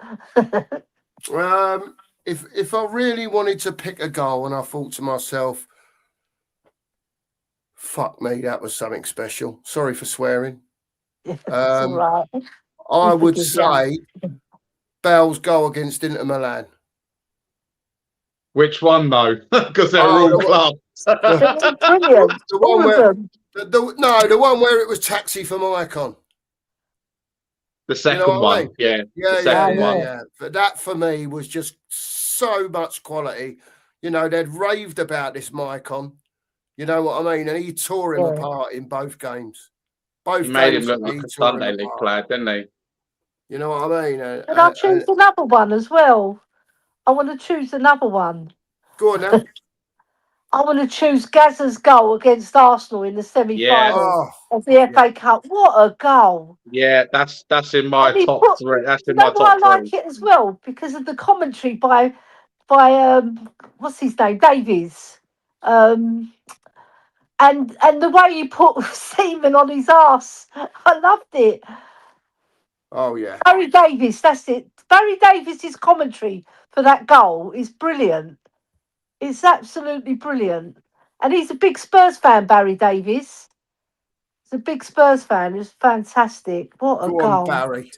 Go on, Barry. That's what's happening with the Yeah. watch alongs, Ellie. I'm trying to do the old somewhere between Barry Davis and John Motson. You know Yeah. what I mean? But I'm Yeah. struggling a bit. I've got to practice a lot John, more, Ellie. John Motson, you need the stats. Yeah, that's it.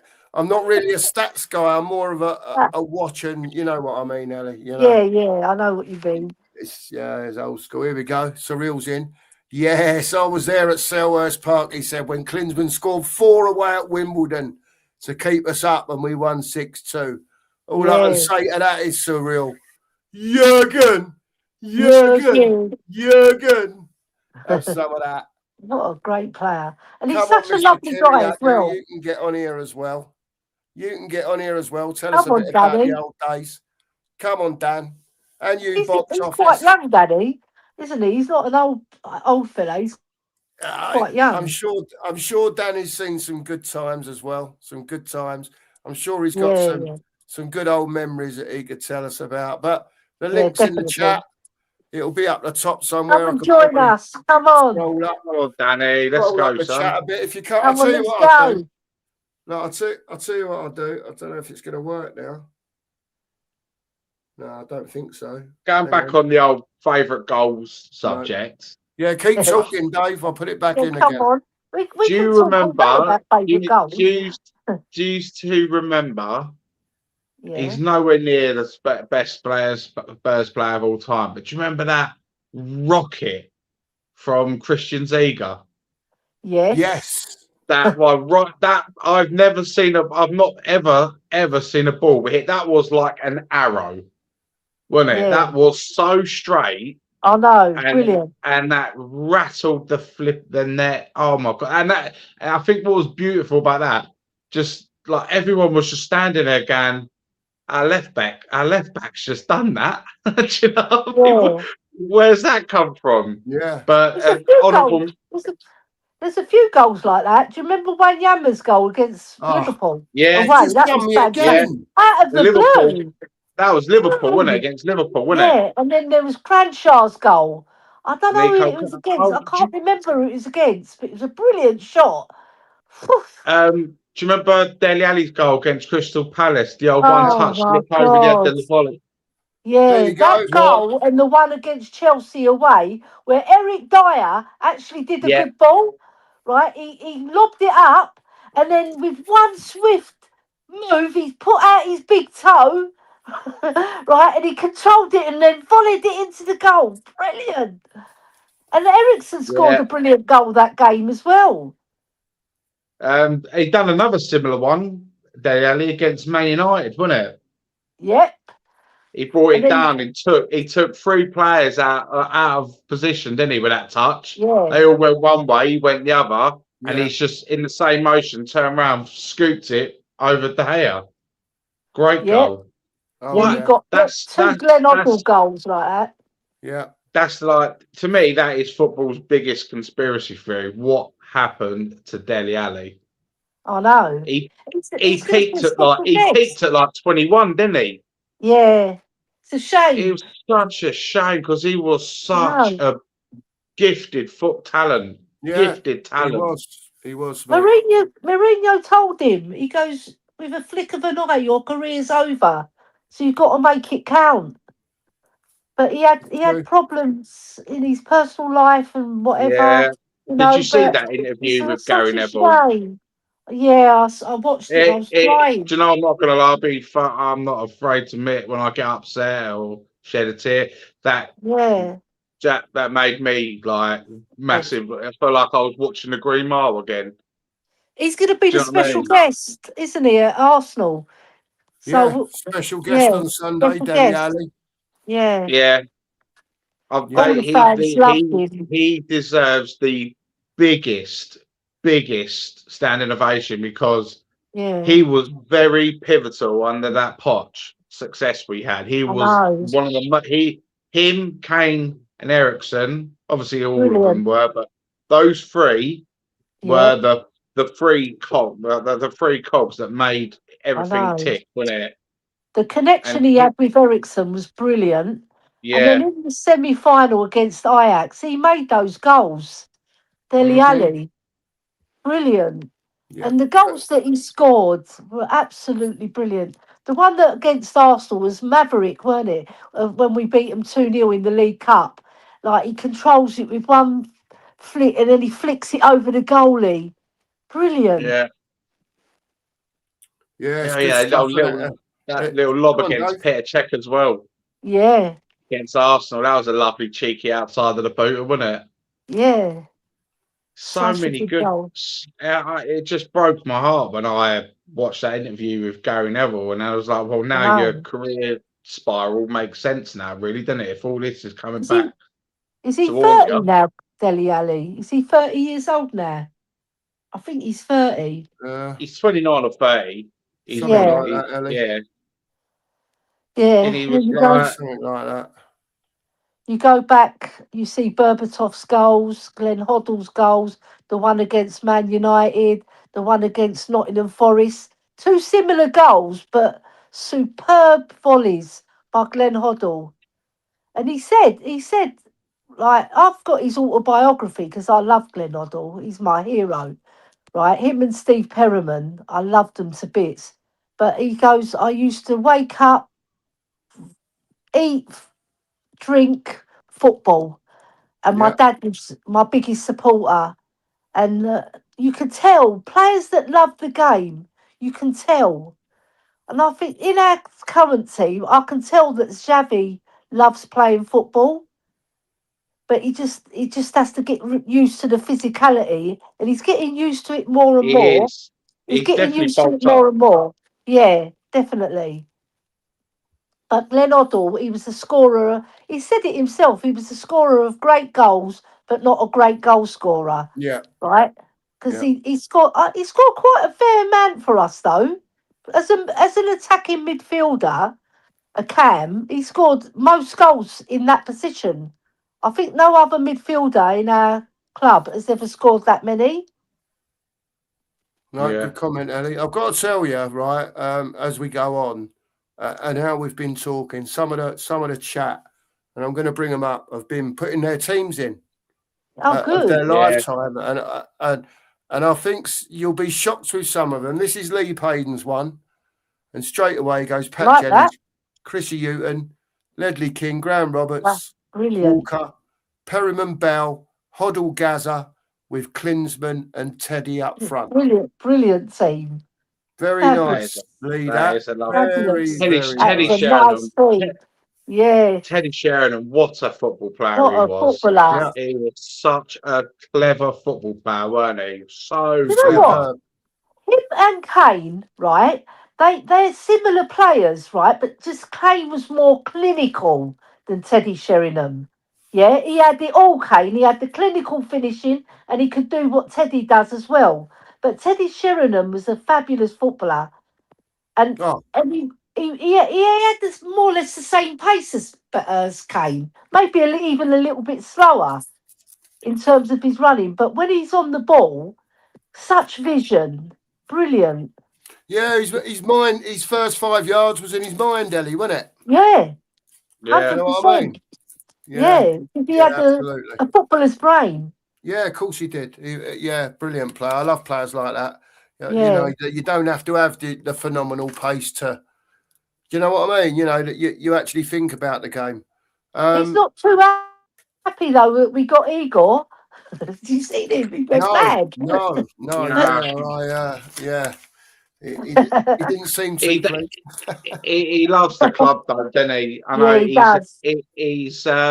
he's very, very he's scrutinising the board and stuff like that of everything at the moment, isn't he? Yeah. Do you know what I mean? And that's his club. He loves that club, and he sees it as we see it. It's slowly Yeah. going down the Yeah. Swanee, isn't it? Yep. Yeah. Unfortunately.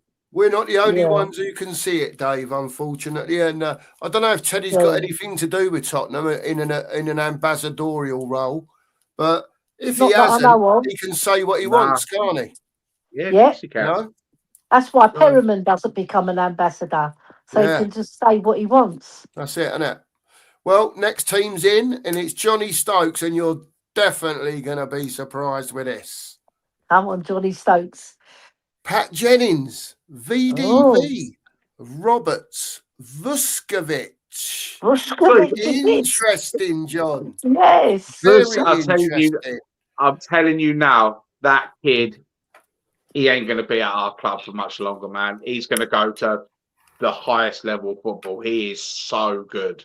Yeah. Listen, he is so talented. I don't care how good he is, right? If he's that good, let's make sure he's playing for us next year.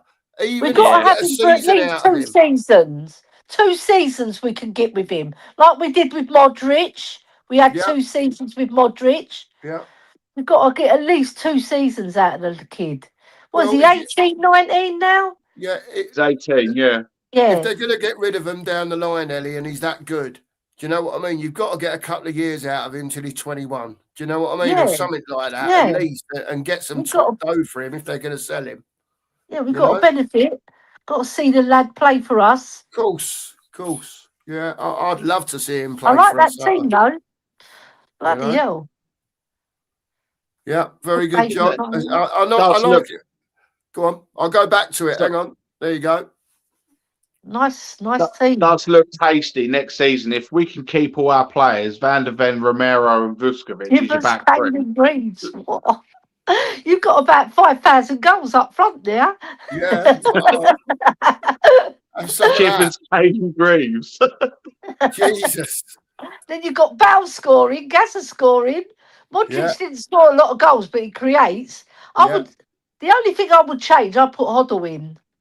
Yeah. I'd have to have Hoddle with my You're best missing Glenn 11. out there, John. I don't know if Yeah. you meant Who'd to, you take? but- Who'd you take out though?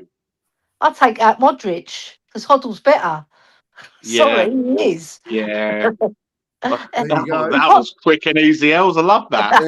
Yeah. Absolutely agree with that, Marianne. Absolutely agree. Should never have been sold to him. But there you go. I It's one of know. them. It's one of them. Oh, yeah. Yeah, but we got the Yeah. best out of him, though, didn't we? So, Yeah. Yeah. that's all that matters. Sonny's in. He says, my strongest Spurs supporting team life is Lloris, Walker, Bell, King, Campbell, Modric, Dembele, Berbatov, Kane, Nice. and Keane. Nice team. God, What a all team these that teams, is. they're all good. They're all bloody good. Wow. There's some proper corkers in here. I love Chris these said- Spurs fans, yeah. Yeah, Roberts was one of Chris's heroes. Me too, Chris. Yeah. Me What too, a player. mate. I And loved he him. was a I very loved good him. footballer, Graham Roberts. Yeah. He didn't get a lot of credit. You see that run he done against QPR? Yes. Just Yeah, run like I remember. Yeah. he used his strength rather than his pace to Yeah. get past players. But Nobody would go near him. to be fair, Ellie, you know, Graham could play football, and he could, to be fair. Yeah, right? yeah. But he also did. knew when he had to stick one on someone. Yeah, he did. Do you know what I mean? And Stuck a lot on people. if his first job was to go out there and give someone a whatever, a kick up to wherever, or a elbow here, or a whatever there, he would make sure he went and done that, and then he'd get on with his game. Do you know what I mean? There's different gear. Graham Roberts absolutely loved him. Sonny says, he would have Klinsmann all day long. Nice. And Leslie says, Sonny, you can't have Judas in your team. Behave yourself. You know, Get in, Leslie. He started off as a striker, didn't he, Sol Campbell? Yeah, in his early career. He was a striker. Yeah, he was. Let me see where we are here. Oh, dear, the old lights have slackened off a bit. We're only on 45. What's going on? Come on. I've got to get up in the morning for you lot as well. Behave yourselves. Come on. Sort it out. Put your thumb down on that light. Come on, hit that like button. I've had a check. We've got a couple of subscribers tonight, so we're doing all right. And go on, hit that like button for us. Get us up to 50. Look at these two guests on here talking about their lifetime with Spurs, which are trying to bring you a bit of something different because of the old. We've been on about the North London Derby all week, and there's still more shows to talk about the London Derby before the North London Derby before we get onto the watch along on Sunday. Yeah. So, give us a subscribe. Dave's on here. Ellie's on here. Well, not so much for me. I know I'm on here all the time. But you don't hear these tattles every day, what you're hearing now. I know. I'll tell you. You go back before Graham Roberts as well, Cookie. You'll remember Terry Naylor. Hard man. Terry. Oh, Terry. Yeah. Go on, Tel. Just what I mean. Go back. Here's one for you. Earlier I said the other night. What wouldn't you give now to have a Ralph Coates going down the left wing? I know. Hey? Yeah, with no hair. Oh, Ralphie, no hair down the wing. Yeah. Brilliant stuff. Brilliant. There you go. Surreals has put us right. Klinsmann was with us for one season, 94, 95, then 6 months in 97, 98. Yeah. Was a long time ago. 6 months of our lives as Spurs fans, wasn't it? He got us right out the doghouse, didn't he? Yeah, he did. Sonny says, I never saw Gaz alive, but he saw Lineker for the last season. I delivered to his house too about 2 years ago. He lives in Barnes around that way now. Give him a tip too. Go on, Sonny. Talking about him going to Japan. Barnes, there you go. Barnes near Chiswick. Yeah, out that way. Yeah. Here we go. Love this one from Colin X. Love it from Colin. Big up, Colin. He says, Greavesy, Chivers, and the glue was Gilzine. That's it. Big Alan Gilzine, eh? He was the ballers, the king of White Hart Lane as well. Dear. They didn't sing it for Greaves, but they sang it for Gilzine. Yeah. He was fantastic in the air as well. Brilliant header of the ball. Here's a question for you there, Ellie. Oh my God. Oh my God. Do you know what? Little Oda Bear's coming along a little bit better now, right? And then he gets a bloody injury. He stretches in the rain. Never stretch in the rain. He's out for a year, they reckon, do they? Yeah, he's December, done they his. reckon. December's the earliest they reckon he'll be back. Year out. Jesus. December. Yeah, But I watched that knee jog, jolt to that side, and I was like, yeah. mate, he ain't playing He's again. He gone. ain't No. playing again for a long time. Because No. he That slid looked. across the ground and his boot went under him and he just pulled his whole knee out. Yeah. That was literally the It's cleanest Horrible tear injury. you could ever imagine. That's why he didn't get stretchered off. He walked it off because it happened so Yeah, cleanly. Yeah. Yeah. It was just like I yeah, bet the next day he couldn't walk though. Christ. God, yeah, I bet he was in trouble. I yeah. bet he was. I bet he was. On Gazza this did the one there, same injury, didn't he, Gazza? yeah, yeah, very similar. Very He similar, but stretched for the ball, tried yeah, to chop Gary Charles in half. He was on one that day, wasn't he? Oh, Gazza, he was really hyped up. More than like he's normally hyped up for a match, Gazza, but he yeah, was yeah, like a psycho. yeah, He kicked one in the gut. yeah, and then And my brother said to me, "He's on one. He's taken something." I know, Made me I laugh. was watching. Football has changed so much. Yeah, it You has. Yeah. can't get away with nothing these days, can you? I was watching an old game the No. other day. It was in the 90s. It was Wimbledon versus Manchester United. Yeah, And I think you know what I'm going to say next. Straight yeah, from kickoff, Vinnie Jones Yeah. runs straight in, goes in a 2-footed tackle, knee high against Dennis Irwin. yeah. Dennis Irwin didn't make a meal of it, just got up. And the referee was like, come on, up you get, let's go. It's like, you can't do that in today's football, know. can you? I I know. know. That's an No. instant red card, probably a 8-game ban. Yeah, yeah. Do you I remember was like, Cantona? Do you remember Oh, I don't know if he was about that. Do you remember Cantona at Crystal yeah, Palace Yeah. jumping into the crowd, giving it the Yeah. old yeah. karate kick? Somebody called his mother something and he got Yeah, angry and went kicked mental, him. didn't he? Yeah. Same with Zidane as well. And Materazzi, he said something Yeah, about his sister in yeah. Gutted Italian. him. Little did he know that Zidane played for Juventus for about 3-4 years and learned fluent Italian. And he Yeah, yeah, understood Yeah. every single word he said. He just saw red. yeah. Just Bang, saw Yeah. red and some of went that. for him, didn't he? I Yeah, know. yeah, yeah. But he was What such a about good player, Zidane, yeah. probably the best ever to do it. It didn't define his career, did it? No. Because he had so many highlights, so many highlight reels, that guy. Yeah, And true. Pele said it. Pele, everyone says he's the best of the best, doesn't he? A lot of people will argue that statement. He said about Zidane, I've never seen a player in my lifetime who can create so much time for himself on the ball. True. Yeah. And that's what defined him, because he had so much time on the ball all the time. That's why he was that good, because he made time for himself with his True. touch, his turn, his brain thinking. Who would you say, you two, best all-time football player, all time? Oh, I'm going to be a bit controversial because he done one on England when he handballed it Yeah, in the net. yeah, But I love Maradona. I absolutely adored. I think he's got brilliant balance on the ball, dribbling skills on those dirty pitches, bumpy, dirty Yeah. pitches, and he still did it. Not like carpets that they play on these days. that's true. Yeah. That is true. That's Yeah, why I rate him better. And if I have to pick another one, it'd have to be Johan Cruyff because I absolutely adored Johan Cruyff as well. yeah, How Fabulous, that Dutch elegant team footballer. never won a Do you know trophy. what I mean? That Yeah. Dutch side was They phenomenal, should have wasn't it? won a World Cup. Should have.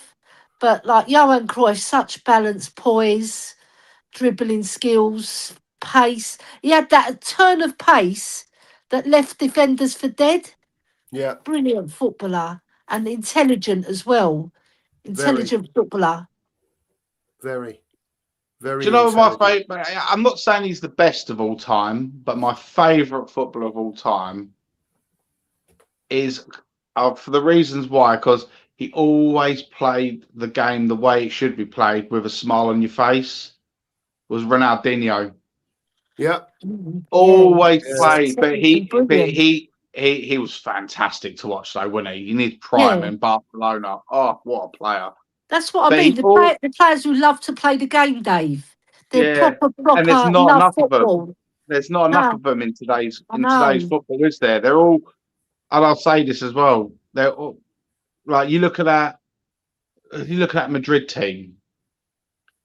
They are spoiled, molly-coddled little brats, aren't they? Getting they threw a top-class manager, Xabi Alonso, under the bus. Yeah. Completely threw him under the bus. They'll do the same with Arbeloa, and they'll do Yeah. it with the next manager because they're playing for Madrid. They've got such a massive ego, They've got such a big player ego. power. Yeah. Do you know what I mean? There's player power and there's Madrid, and Yeah. and I'll say the same with Spurs as well. They What about say, go on. on? I was going to say, because I forget my train of thought. You get that after 60. Right. Get it So before what about 60. in England? In England, any other team, if I had to choose one player to choose out of every player that I've seen, I would choose Matthew Letitia. What a great Oh, footballer he Yeah, was. he was.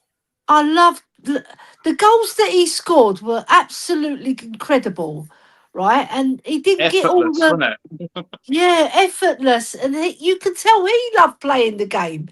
He played for nothing as well. What a great and he played for an unfashionable team, Yeah, Southampton. Yeah, and he still stood out. And I was surprised that no other club bought him. It was shocking that no other bigger club came in for him. It's Well, no, weird. he was Man United. Sir Alex wanted him, but he wanted that's to right. stay at Southampton. Yeah, he could have gone to Do you know Man what I mean? United. He I was remember very that. close, Yeah. apparently. It's the Yeah, same. It's yeah. the But same with other clubs as well. Maybe Man United, yeah, I can remember that.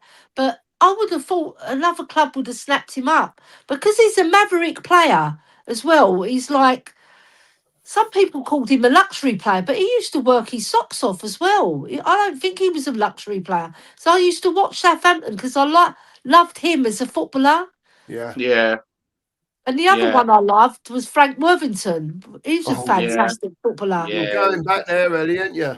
I Hey, know. Frankie? But he was a fantastic footballer, Frank Yeah, he Worthington. was. Tony Curry, Ellie? Tony Curry, yeah. My husband's always mentioning him because he Tony played for Curry, QPR beautiful later. footballer.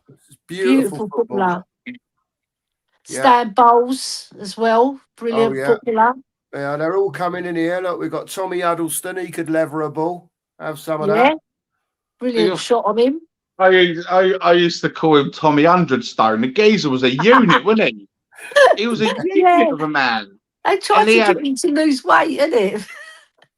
Yeah, but that guy, I bet you that guy, if you've done a fat, was it fat to ratio muscle? I bet that geezer had hardly no fat on his body whatsoever. Probably He not. was No. just solid muscle, weren't he? Big Yeah, old unit, And that isn't he, Tom bloke, Huddleston? he Like could hit like a ball. Dembele's build, didn't he? He was like Yeah, Dembele. he was I just think, taller, wasn't he? He was just taller. yeah, I think just Dembele had the edge on him because he's got just more control of the ball, you Yeah, he's know? more mobile as well, wasn't he? Yeah, and he could turn his hips quick. Yeah. Danny Rose, debut goal against Arsenal. Will Whoa, that was Souza a have some of that fantastic on goal. Sunday. Eh? What a goal. What a goal that What was. a goal. Absolutely. Let's hope that atmosphere gets repeated in that ground. You know, Let's hope Souza does it on Sunday. Yeah, Whee! absolutely. Go on, You my know, son, what, Souza. you know what made me laugh about Danny Rose's goal is that all those cat memes that came out Yeah. Yeah, yeah. with the cat going, whoa, with his mouth open. Yeah. Yeah, who remembers this one? Do you remember this one, Ellie, from Johnny Stokes? Yes. Pat Jennings, yeah. Kicked Yeah. it and scored a goal. Bounced over, I think it was Alex Stepney in Man United's Yeah, goal. that's what John's saying. It was the year before I was born. Yeah. I have seen it, but yeah. I was only 5, but like I said, I was watching reels. I went to the cup final in 1967 with my dad on his shoulders. There you go. Yeah. There you go. Happy days. Happy days. I was only 5, so what did I know about football at 5 years old? I No. knew the crowds were brilliant, and blokes used to dress up in suits to go to the football. Three-pin suits. Yeah, Bloody with lovely cats and rattles and beautiful rosettes. Don't get any of that now. Nah, of course you don't. Of course you don't. Got their Leslie hoods up, says that haven't they? current players don't know what it's like to score from distance. We were talking about that I know. earlier Bloody on shoot. Dan's show, and yeah, we've got to learn to start shooting again, Leslie. If you don't Yeah. shoot, you don't score, do you? At the end of the day. So hopefully, maybe Eagles told a few of them, if you get within 25 yards, have a poke. Who knows? Well, do We you know, need this is another what player like surprised me. Sonny. This is what surprised me with Xavi.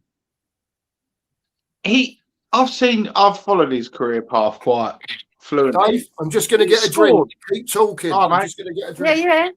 yeah. I, he scored a lot of goals from outside the box. Yeah. With RB Leipzig, when he had that loan spell at Feyenoord. He knows how to hit the ball, and I just don't get why he don't. He's done a few shots, right, but they've not gone in. Like he's Yeah. done about 3 or 4 really, really good shots. One hit the crossbar. Yeah. Yeah. Remember it was unlucky that didn't go Yeah, in. that was He's very done a few unlucky. other shots that have either been saved by the keeper or they've been wide. But I know what you mean. He should be shooting more. He tries to go and shoot, doesn't he? He goes across the 18-yard box and then he just doesn't shoot. Nah, I mean the other two players that are capable of doing it are out injured, Madders and Kulu, but Yeah. it's And just then like we lost Sonny's see- goals. oh yeah, Sonny's For gone. God's sake. Criminal that he ain't been replaced. Seen the Criminal. goals that he's been scoring for LA. Flipping Yeah, that's beautiful it. goals he's been scoring. Yeah. He's even Yeah, taking James. he's like he's their free kick taker now, isn't he? I know, and he scored a few. It's I like, don't know. We but need Spurs, somebody who can he shoot the couldn't get a ball. look in, could he? At the old set piece.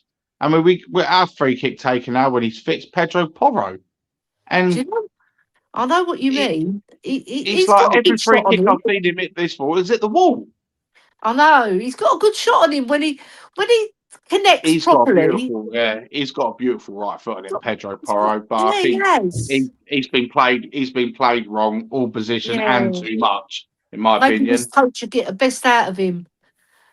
Yeah. He's a wing back it's a because good he's not a shame. natural. He's not a natural right back because let's be honest, he's not a very good defender, is he? He's not. Nah. He's not. He's not like a Carl Walker, is he? No, he Do isn't. you know what I mean? He's not physical like Carl Walker either. Carl Walker's double the size of Pedro Porro in terms of his stature. But going forward, you need someone to put in a last minute cross. You wouldn't want anyone better than Pedro Porro, would you? I know. Because he's just he gets that on point all the time. But it's like obviously now his target man is back now in Solanke, isn't he? So we don't know. Solanke's got a sore throat, mate. Give him mate, some well, messages. I read that on X this morning. I'm thinking, are you taking the piss out of me? Well, you got a sore throat. Get some Strepsils, mate. Yeah, prima donnas, man. Mate, could you imagine if you went up having a sore throat and still going and playing for the under-8s? Can you imagine if Harry Redknapp was manager and he said, "Gaffer, I can't play tomorrow, mate. I've got a sore throat." He'd be like, "What? Do me a What are you favour. talking about? Get on that pitch." I like Harry. I like Harry when the ball flew over his head in the training pitch. Yeah, He's he escapes him and he goes, "The goal's over there." Yeah. No wonder why he's in the reserves. What a character Harry is. That's mad, isn't it? We haven't got no football people at our club. No, you we know, ain't, like running our club, man. We ain't. We're so disjointed, Eddie, and all over the place. You know, it shows on the pitch. Yeah, it bothers me. Our club has been run by real estate gurus. Yeah. And stop. I've been saying it for a very long time, and the evidence is even clear as day. It's like we are a business now. Since we've moved into that stadium, Spurs are a business with a footballing club on the side. Yeah. And they're making shame. Now, they are not because that is showed effective with our success. Yeah, we got lucky with the Europa League campaign last season, but we've had so many good players over the last year. It's criminal that we didn't push on from that potch, from that Champions League final. That was your golden ticket. That was your golden ticket to go out and invest to keep that team going for 3-4 more years. And they just didn't do nothing, did they? 3 transfer windows, not a single player brought in. Absolute criminal. Shocking. I know. And they're blaming the stadium and stuff like that. But didn't they People get that? They're going to change. Yeah, didn't they get that that stadium being paid off in like over a 32-year period? Yeah. Something Very stupid low like interest that. rate though. He got Very a very low low interest rate. Yeah, and I was 20% like, of it apparently. 20% of it is low interest. Oh, is By that how the much way, of it is? Right, okay. I'm with I you. want to see them buy players. Actually, go out and scout players with your eyes. Yeah. All this Agreed. database. If you can run, but you can't bloody dribble the ball, or you can't beat a player, but you can run, we'll have 11 Musa Sissokos in our team. Probably. yeah, Probably. Nobody's mentioned Sissoko tonight. There you go. I gave him a plug. We need some footballers, Ellie. That's Oh. a dead set. You People know what that I can mean? Not actually play football. athletes. You got to be athletic to some extent, but we got to have bowlers in our team, Yeah, right? agreed. More bowlers who Yeah. can hurt the opposition. You never know. Old Right, Sousa might be a baller. You never know. You never know, Eddie. Stranger things have happened. He might. He's Well, a left back though. He's a left they wing do back though, isn't he? Yeah, he's a left wing back. Yeah. Yeah. report, like when I was reading up about him and stuff like that, Sousa, people were saying there, but a lot of people quote that he's going to be the next Marcelo. So I can't We'll see. see that. There has to have some sort of truthness to it, because I think why would Pochettino we bring it out in him. buy him when we're desperate in attacking areas? Why would we go and buy an unknown left back from Brazil? Probably for Just a sell later on. Yeah, more than likely. Usual, mate. God, guys, I've got to put you both on the spot. Here we This go. summer, Yeah. you got 200 mil to spend on players. Mm. Who are you getting in? You got to be, obviously, this is Spurs. So you got to try and be as realistic as possible. Who are you getting in? Right. Um, Go on, Ellie. I'll get Kane back. That's my first signing. We'll get him on a free transfer. I've still got 200 mil to pay with him. I'd get I know he's probably not gettable, but I like that Paz because he's a Real Madrid player, isn't he? Yeah, that's a no-go. I know, but Yeah, like hypothetically unfortunately. speaking, I would have him. Yeah. Everybody's saying Akliouche. Yeah, everybody's saying him, and I've watched him. He's a very good player. I wouldn't mind him because he can create goals and he can score goals as well. Up front, I'd get rid of Solanke and bring in Kane. Fair play. And then I'd buy a new goalie. I'd get Martinez from Villa. I love Martinez at Villa. Yeah, I like him as well. Brilliant keeper. And you know, his son-in-law works in Enfield. I won't tell you what restaurant, but he works in Enfield. He owns the restaurant. Doesn't work in it. He owns it. And he was showing me pictures of Martinez, and I said, he's the goalie we want. Tell him to come to Spurs. Because he was going to leave, weren't he? Yeah. He was going to leave, and then the last ditch, they kept him. So what are we spending? We're spending about 50 mil on Akliouche. Yeah. Another maybe 60 on Paz. Yeah. 110. 40 on Martinez. Yeah. That's Call it 150, 30. isn't it? Call it So I've got 30. 50 million more to spend. Yeah. All right. I'm going to spend it on Let me think.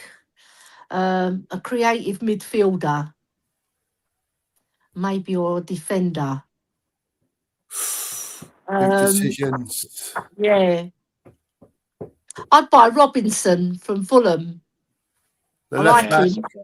That's a great Yeah. shout. They I reckon like he's him. getting He's a Liverpool very though, good don't they, in the footballer. summer? But money Yeah. talks, doesn't it? Money talks. He's a very good footballer. He's a brilliant defender as well. And he's playing in a Fulham side, which is they're probably average, aren't they, Fulham? They're nothing more Yeah, than average. they're like mid to below, like Yeah. 10th, 12th every Yeah. year, isn't it? What do you make of this from Psycho Teacher? We've had a few names in. Nita said Pele. Pele. Brilliant Pele. Ghosted says Ronaldinho for him. Psycho Teacher says Pele did it first. Danny's come in, said Ronaldinho, that's 2 each. Ricky Velia, Michael Laudrup. Oh my God, Michael What's a player though? A brilliant Yeah, footballer. it Him was and a his brother terrific. Brian, fantastic footballers. Yeah, pair of them. But very good players, the pair of them, weren't I they? met him on I've got a funny story to tell you. I was on the Eurostar. We're going to Paris for my 40th anniversary, and he was in front of us, right? And I said to my husband, "That's Michael Laudrup." Yeah, And he was on the blower all the time, talking to business people, yeah. right? And then my husband embarrasses me. He gets up, goes right up to him, just in front of us, and he goes, "My wife says you're Michael Laudrup." And he goes, "Do you think so?" He goes, and I said, "Yes, you are." And then we got his autograph and everything. I loved him as a player, and he done really good work at Swansea when he was their manager. Yeah, he did. Yeah, I remember that. Yeah, he did, Ellie. Sonny's coming. He said, great shout for Maradona, but I never see him live. He actually played for Spurs alongside Oddle, which he did in a friendly, wearing our famous shirt. He says the best he's seen live is Berbatov, maybe. Sublime player, Sonny. Sublime player. You know, he'd hit someone had hit a bullet at him from 40 yards and he'd bring it down like it was a feather. Unbelievable player. My favourite goal of Berbatov's was against Charlton away, where he turned on a sixpence and he ran. And I didn't even think he was a fast footballer. But in that match, he proved me wrong because he left the defenders for dead. Yeah. And then he just calmly strokes the ball into the net. Brilliant. Beautiful stuff. We've had some players, honestly. So, you know, I always say it to our younger fans, go back and watch some of these players, what they did, even the defenders. You know, put a Graham Roberts in, put a Ledley King in, put a Gary Mabbott in. You know, have a look at their highlights on YouTube because, you know, these were all very good players. And beyond. There's so many that, you know, you could name. Ghosted says he felt blessed. I feel blessed I was old enough to witness Ronaldinho. Yeah. Wonderful player. As was Ryan Giggs, I'm assuming you're talking about, Sonny. Yeah. Wonderful player again for Man United. Scored a brilliant goal against Arsenal. Real says Matt Letizia was unlucky to get so few England caps. Yeah, he was. Yeah, we forgot about this one. How about this one? Look, we forgot. Georgie Best. Oh my God. My dad loved George Best as well. On the pitches that he done it on as well, Leslie. I mean, we talk about carpets today and they was bad for Oddle and stuff like that back in that day. But some of the pitches you watch George Best on, even at Old Trafford, they were shocking. They were like cow fields, honestly. I'm not joking, Dave. Dave, I'm not joking. Hackney Marshes. Oh, my God, Dave. Honestly, they were shocking. And this geezer put the best to the sword, mate. Honestly, he was something else, Georgie Best. He was a player. He definitely was a player. And a gorgeous-looking man as well. Yeah, he was. Yeah, but Ellie, he knew it. He knew it, didn't he? He knew it. He did. Oh, yeah. Yeah, he had some chicks in his time. Old George. Yeah, here's another one for you, Ellie. It's just, we were talking about George Best. Rodney Marsh. Rodney Marsh, yeah. Very good footballer. He was. What's a Yeah. player as well? You know, when you talk about Mavericks and Silky Skill, you know, because QPR have had a few when you think about it. Stan Bowles, Tony Curry, Yeah. Rodney Marsh, you know. Adele Yeah. Surratt. Do you remember Leeds it? United had some really good players. Leeds Yeah. United, they had Peter Storey, Yeah. Paul Madeley. Who's the one who used to have that brilliant shot for Leeds United? Tony Flipping Yeboah, no. Before him, a white boy from Scotland. He was Scottish. Paul Madeley. Oh, no, not Paul Madeley. He was a striker. He was a striker. He's like what was his bloody name? for Leeds. Yeah. We're sitting here and the shower goes silent. I can't. I'm Yeah, racking no, me up, I'll tell Leeds. you. Perhaps it will come back to us in a bit, Leeds Ellie. striker. Perhaps it will come back in a bit. Yeah, there we go. Yeah, the bloody Yeah. brilliant shot. They recorded his shot. It was the hardest shot ever Oh. recorded. How long ago are we I'll get talking, it. Ellie? Huh? How long ago are you talking? In the 70s. In the 70s. Don't worry, I'll get it. I'll Google it because I'll get brain fog sometimes. Yeah, I'm sort On of players. picturing people and I can't think of names, but there you go. I've got Peter one. Lorimer. That's Peter it, Peter Lorimer, Lorimer. yeah. Because they had Norman Hunter. Yeah. Norman Hunter. Do you remember when that Leeds got to the final and they put Norman bites your legs or Yeah. something like that? They had a big banner, and then they had Billy Bremner, Alan Clark, Johnny Giles. They That's were all right. brilliant populars at Yes. Leeds United. They had the best team, Leeds United, in the 70s. They were brilliant. I got one for you too. Go on then. Who made the ugly side of football in defending look beautiful? Paolo Maldini. Oh yeah. Yeah.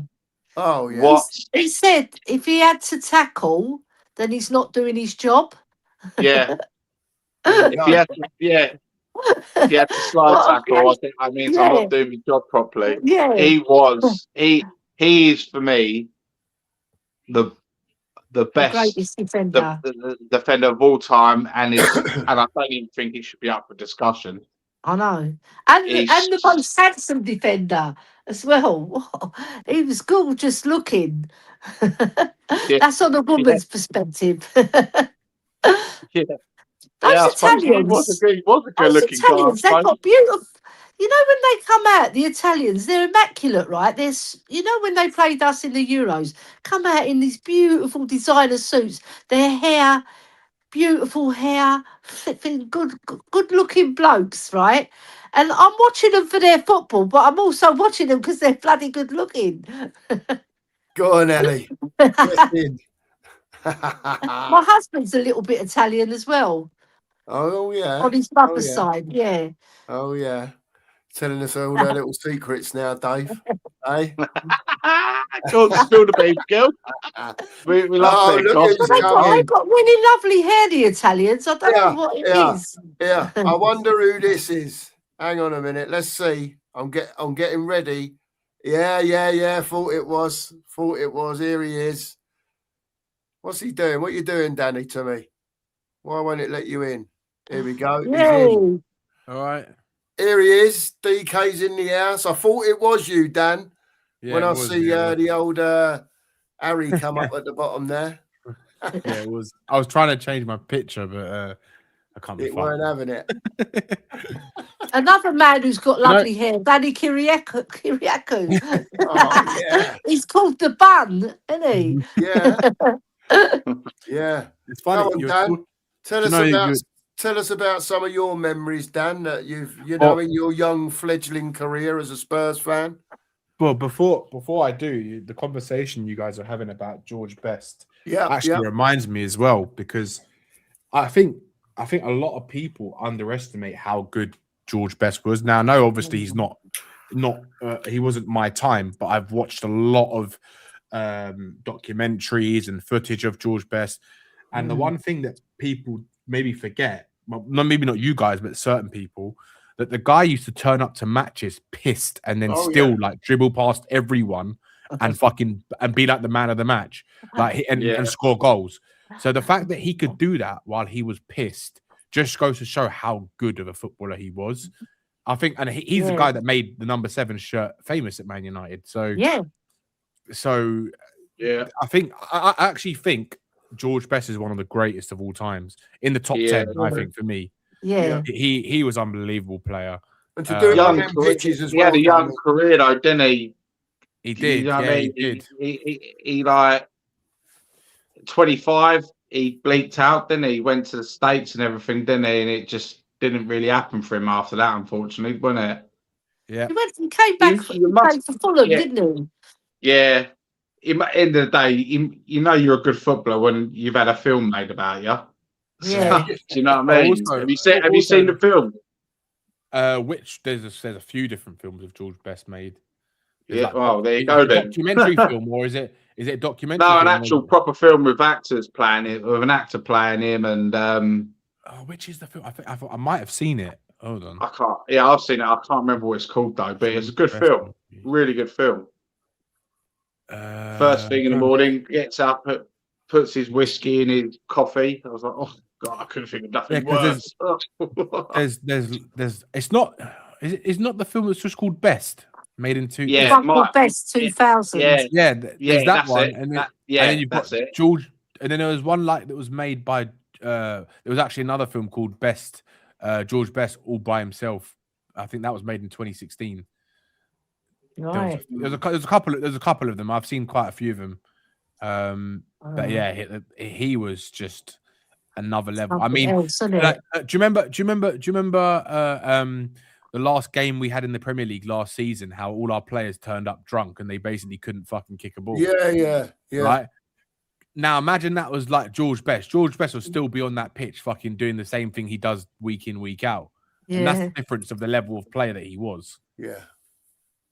Yeah, Danny, do you know Graham in our community? Right? Yeah. He said that his dad supported Man United, I think, if I remember rightly, and he used to watch George Best, and he took him to a match. Like, obviously, Graham's a Spurs supporter, but he took him to watch George Best to see what the fuss was about. And Graham was telling us about Georgie Best, how brilliant player he was. And he was. And my dad used to talk about him as well, because he wasn't a Spurs player. At that time, we had Jimmy Greaves. So my dad used to talk, but he always used to mention George Best when I was a little girl. And like when I got a little bit older and then I watched the reels like you do, because you love football, Danny, you do. And you like to watch things from the olden days. Oh, of course. I love watching all the stuff from the olden days. George Best was like up there with top 10. Most people put him as number 1. They do. Some people put him very high up. I know a lot of people. I know a lot of people have got him as their number 1. Yeah. You know, as well, also the conversation that you guys were having with Jimmy Greaves, people forget, right? Because obviously when people talk about these days, they talk about the best scorers in the Premier League, and it's like there's some like the younger generation anyway.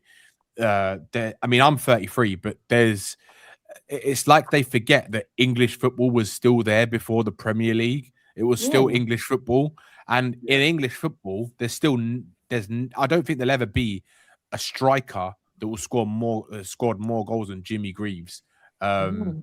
He scored nearly 400 goals, didn't he? He's still got the record. He's got the record for the most goals in English football as a whole. So, I mean, the guy scored. It was insane the amount of goals that he scored. He was an insane footballer.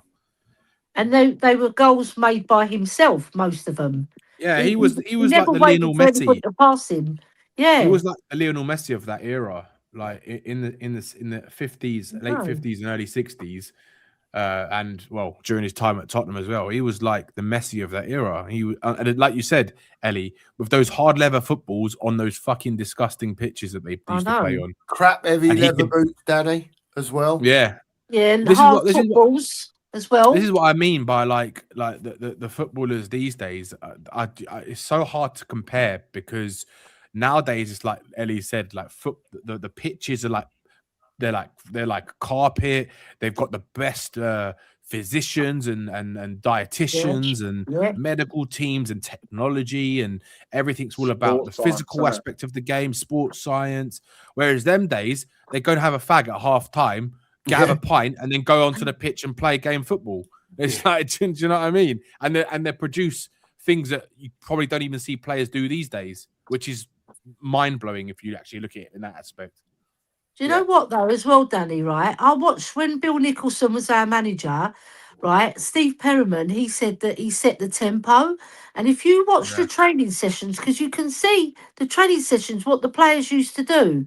They used to do a lot of balance work, right? You know, where you jump up and then you put your foot on the ball and you balance on your foot on the boot on the ball, right? And they used to do a lot of strength training, right? But nowadays it's like about speed and power, right, and being physical, right. But the technical skill is being coached out of the expression is being coached out of these players. They probably got it. They probably got it, but they're being coached to pass, and it's like robotic and generic. It's so boring that. A lot of teams play very similar now. You know, this passing game, pass sideways, backwards, you know, it's fucking annoying. And I think the Premier League as well, the Premier League as well, especially this season, you notice a lot of clubs now bringing in players like that are big, solid units of a man. And that's like the route like this that it's going down at the moment. I've noticed it's just like, I mean, Newcastle are perfect for it, aren't they? Look at the units they've got in their team. Dan Burn, Joelinton, they've got some proper big geezers in that team. And I think that's the road that the Premier League's going down. And you look at our team, I mean, who are the monsters we've got? We've got what, Paulinho.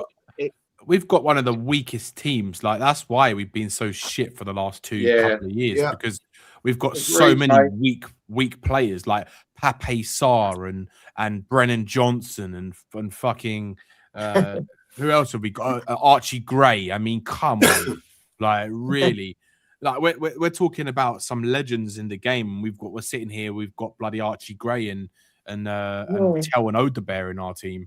And Richard, the fucking pigeon up front. I mean, it's ridiculous. I know. Thing is of Archie Gray, which surprises me, he comes from a very good footballing lineage, doesn't he? Yeah, he does. His whole family is from the older generation. They're all very good football players, weren't they? You know what? Do you know what I don't understand? Right, like Archie Gray, you can see the kid's got ability. He's got some talent. Right, he can be a good player in the future. But the problem is nowadays the Premier League, like you were saying. It's all about physicality now, like power, speed, strength.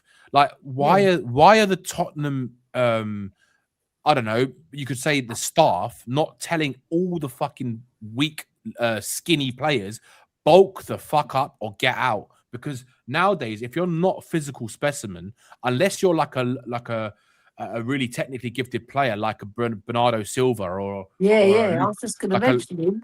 Or like a Luka Modric, right? Then you don't survive. You're not going to survive in the Premier League. You just won't, unfortunately. It's just the way the league's gone. If you look at the best winger in the Premier League right now, maybe one of the best on the planet in current form, who would you say that is right now? The best winger right now in the Premier League, and in terms of form, he looks like one of the he looks like the epitome. I'd say Semenyo. Semenyo, yeah. And if you look at Semenyo, he's built like a unit. He's built like a unit. He's rapid. He's good on both feet, and he's strong. He's quick. He's your modern day winger, right? The epitome of modern day winger. And nowadays, if you're not kind of like that, you've got to have something else to your game. Otherwise, you just won't survive in the Premier League anymore. Yeah. This is why I said we should have signed Adeyemi. Because he's got a very good. What was it? Centre balance of gravity. He's low centre of gravity. He can cope with the physicality of it. He can run. We've got Kudos, right? But he's only 5'9", right? If he was 6 foot something like Semenyo, I think he'd even be a better player, right? Because he'll have more strength, total strength in the whole of his body. I think so, but the thing is, I do think Ellie, he is a very strong player. I just think that he was just doing way too much because, and do you know, there's obviously too much emphasis on him. Yeah, and do you know what? I don't know if it's partly the tactics that was employed. Well, that was sort of put out there to say give him the ball, or if it was the players wanting to give him the ball because our players are too scared to have their football and they know that he's the best footballer. My theory.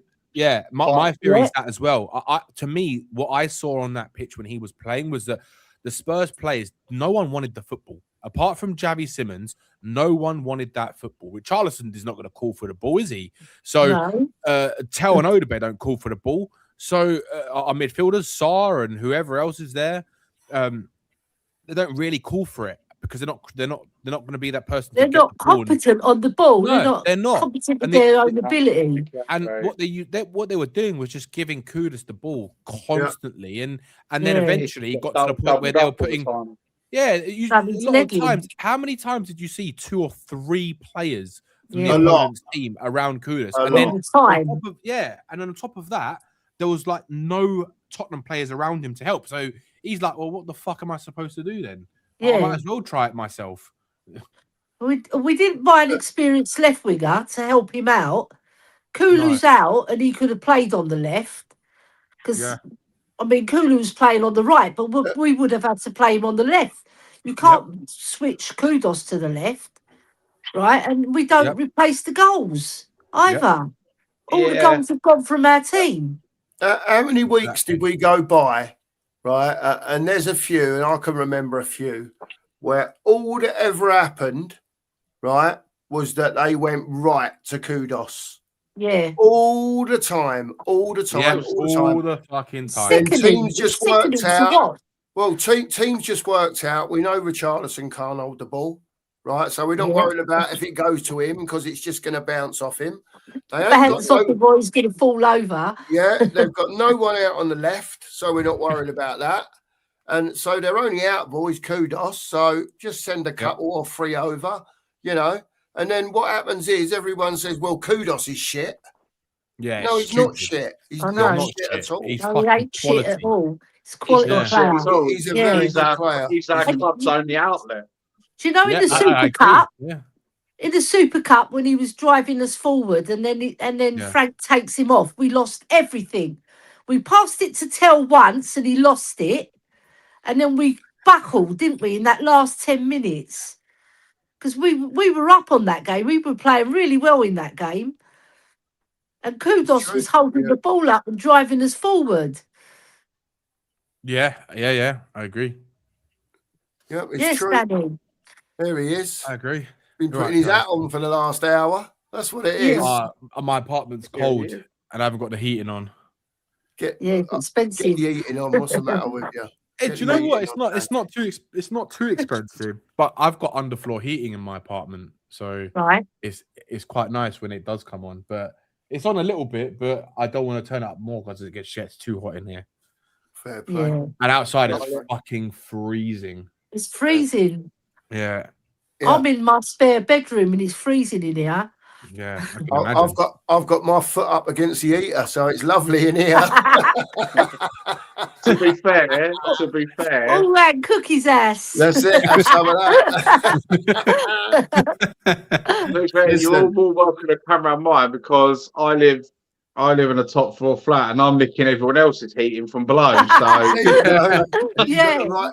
got the right idea, Dave. You got the right idea. Listen. We'll go for a little bit longer. I just want to talk to the 3 of you briefly about the game at the weekend. You know, as the week's gone on and Big Igor's been in, little snippets come out here and there. And like I said earlier, I don't know if it was on this show or Dan's show, you know, as the week goes on, you get closer to the game. Earlier in the week, you're going, there's no way we can beat Arsenal. And then little snippets come out here and there and a bit of positivity and that sort of thing. you know, as it stands now, and bits and pieces that you've all heard and seen and whatever else, and with what we've got available, does anyone see anything else but an Arsenal victory? And for what reason? If you do or you don't? I actually think that it's the Spurs fan in me says like everything is just going our way at this minute in terms of Arsenal are really have got a lot of pressure building up and stuff, and for them it was just as important game for us, but for them, if they don't win this game, it could literally end their season, because I don't think Man City are gonna let up for the rest of the season, and they've still got to play Arsenal at the Etihad as well, right? So it could be one of those days where every fan in that stadium is just the only way I feel we can win that game is if the fans are with that team throughout the whole game. If they put that energy into that stadium and make it uncomfortable for the Arsenal fans and the Arsenal players, that will pile on the pressure a lot. That will give the players an extra 20%, I think, especially that we probably need it because we've got so many injuries. And also the elements of like the new manager bounce. And I was saying on someone's show this week that the one thing that is going to be difficult for Arteta and Arsenal is the fact that, yes, they might have studied Tudor in the past and his tactics and his setups, but they don't know what he's going to do with Spurs, right? No one knows what he's going to do with Spurs apart from him. And no one knows how they're going to perform as well. So it's a little bit of an unknown where you can't set up against the team when you don't really know what their tactics are going to be or how they're going to play or how they're going to set up.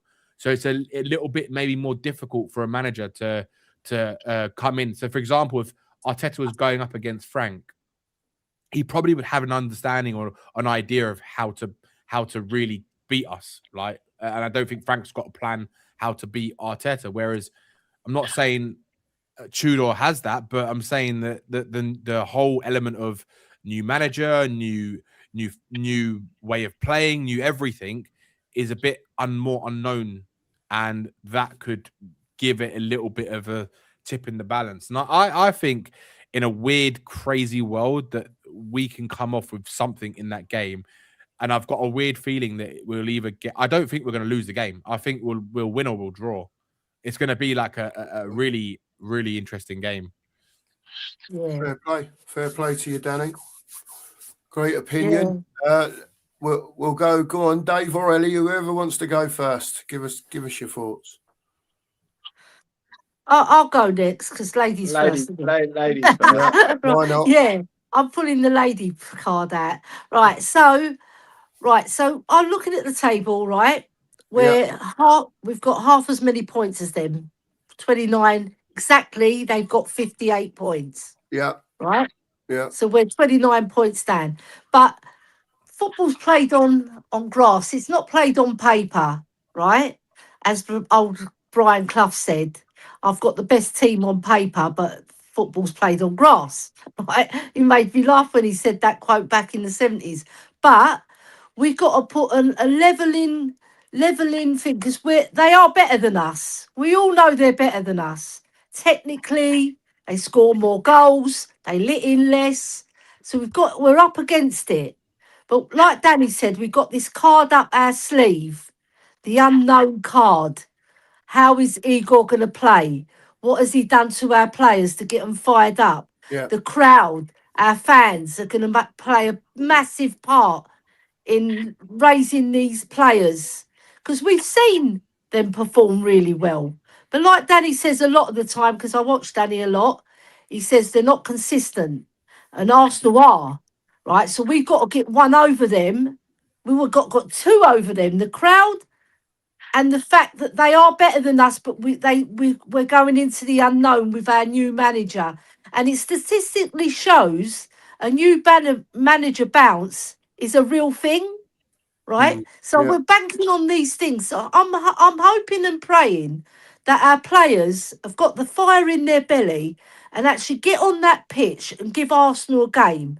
And like I said earlier, if we do lose the game, but we've put all our effort in, but Arsenal are just better than us, we can go home and say they were better than us. But if we go on that pitch and they play us off the park and they batter us, I'm going to be very upset because I want us to show some fight because we're fighting for our lives. Because if West Ham win and we lose, that's 2 points then. Yeah, it is. Yeah. And we're in deep shit and we've got 11 games.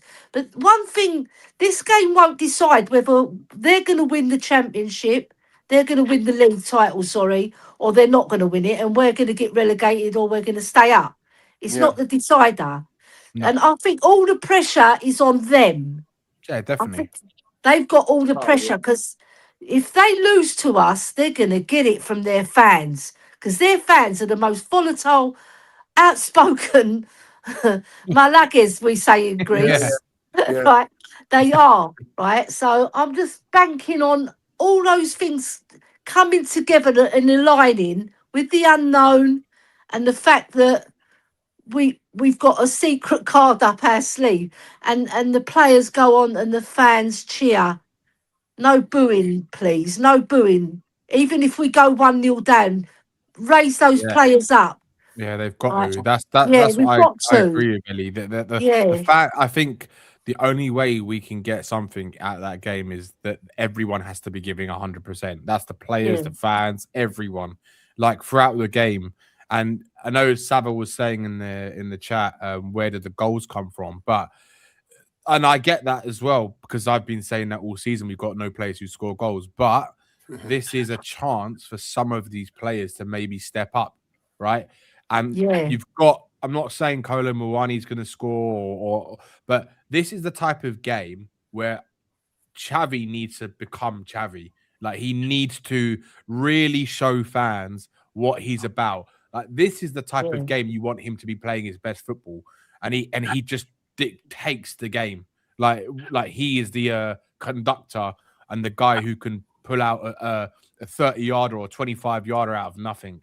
That's what we need. We're lacking that maverick player at the moment. And the thing is, let's be honest, Arsenal don't have any maverick players. They've just got an amazing squad full of talented players, but they still don't have like a top world-class player. And that's the thing for me with Spurs. We haven't really had that this season or last 2 seasons.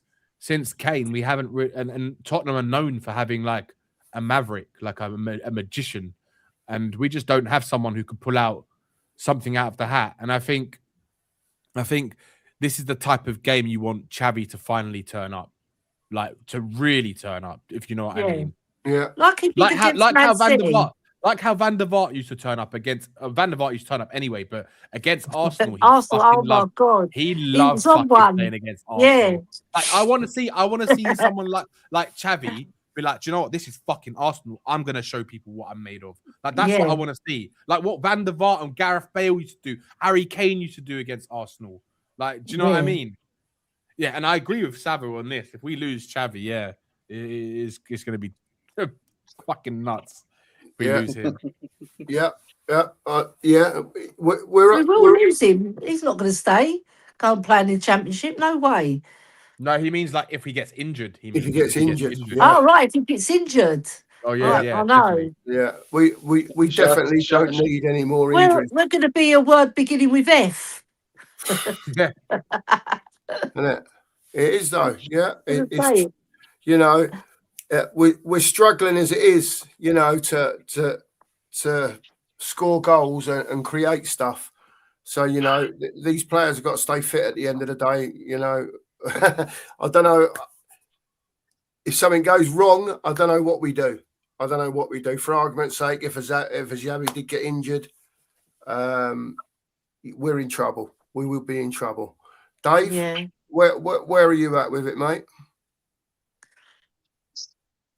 So I'll tell you, we'll talk about players who need a performance. I'll tell you one player who needs a performance, and we deserve a performance out of this geezer because he's been a bystander all season. and that's Kolo Muani. Yeah. He really needs to step up Fair play. and show us why we're paying him 160k a week. Yeah. Because now's the time to do it. This is where you need. This game is where, like I said earlier on in the show, this is a big game, North London derby, but there's so much at stake on this one. A win for them puts them closer to the title.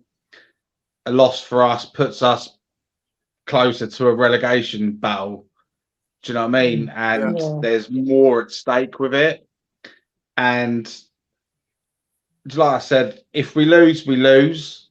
I can handle a loss, but only if every single player on that pitch is putting 110%. Not that crap we saw in the reverse fixture. I won't have that. And then then you can say to the fans, you got every right to boo them if they're turning over performances like that. But like I said, though, you're starting to see cracks appear in Arsenal's armoury. You're starting to see a few cracks appear. I think the pressure's slowly getting to them and it's creeping up with them. And where we're going to get our goals from, that's another story. But it's just... that's another show. Everything on paper is against us, right? Everything on the grass is against us, right? Because they are so much better than us, and like their goal difference is plus 32, and our goal difference is -1. So in every single department, they're bossing us, right? Player for player, sub for sub. Yeah. Do you know what I mean? They're better and than us in every position. Like say Super Mendy's not playing well, or Trossard can't play because of the concussion thing, or they've got so much more on their bench to bring on to help them.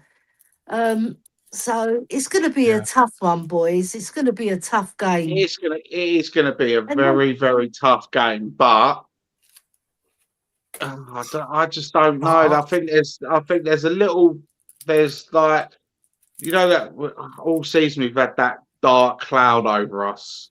The little voice in your head, Dave. But I think since we've had this new manager turnover, I think the best thing he can do for him in this game is just get them motivated and pumped up for it. And go, this could be potentially one of the biggest games of your young careers so far. You're playing your arch rivals. You've got a full stadium out there, all backing you, getting behind you. Go out there and show them what it means to play for Tottenham Hotspur. Yeah. Do you know what I mean? And this is where we've gone wrong as a club. This is from the owners to the players. This club has forgotten who it once was. And that's this is why I've been so upset on your shows recently, Mark. Really patriotic towards getting this board out and stuff like that. These players haven't got it in them. But it all starts from leadership. Leadership needs to start from up top, and that will descend down to the players and the coaches and stuff like that. And if they're showing weaknesses at the top, it's going to come down to the players and the coaches as well. Yeah, we've got our sporting director, Johan Lange. He lounges about all day. What's he doing?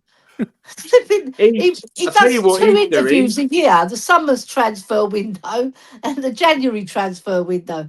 That's when we see him. Of why we couldn't get the players through the door that we wanted. Yeah. Exactly the same as last year. If you play them together, this one, it's exactly the same. Do you know what though? I do feel sorry for him in that aspect because I reckon he had to draw the short straw and do that interview. Where's Vinay coming out in all of this? Yeah, that's true. He's over at the Emirates watching Arsenal play. I'm telling you now. Arsenal Cups. I'm telling you now. Him and Lang will be gone in the summer because they are really, the board have had to step in. The non-footballing side of people of our club have had to step in and sack Frank. because they were willing to keep that man on to the end of the season, so hopefully he'll turn around. Because if Frank would still be in charge of this club to the end of the season, we'd be down. We would go down with Frank still in charge. I don't think we would, to be honest. I don't think we would have. I really don't think though, Dan? I just don't think the players are on board with him. I think we still would get 11 points somewhere along the way. Yeah. Yeah, we'll never know now. We'll never know. We don't know. No, It's hypothetical now, isn't it? We'll never know now. But I expect us to get at least 2 wins, and then if we draw say 7 games and then lose 2 or whatever, we'll stay up. Vinay will be gone in the summer because he's failed. He's had like a few major tasks to sort out. The stadium naming rights was one of them, was the main one. He's failed miserably at that.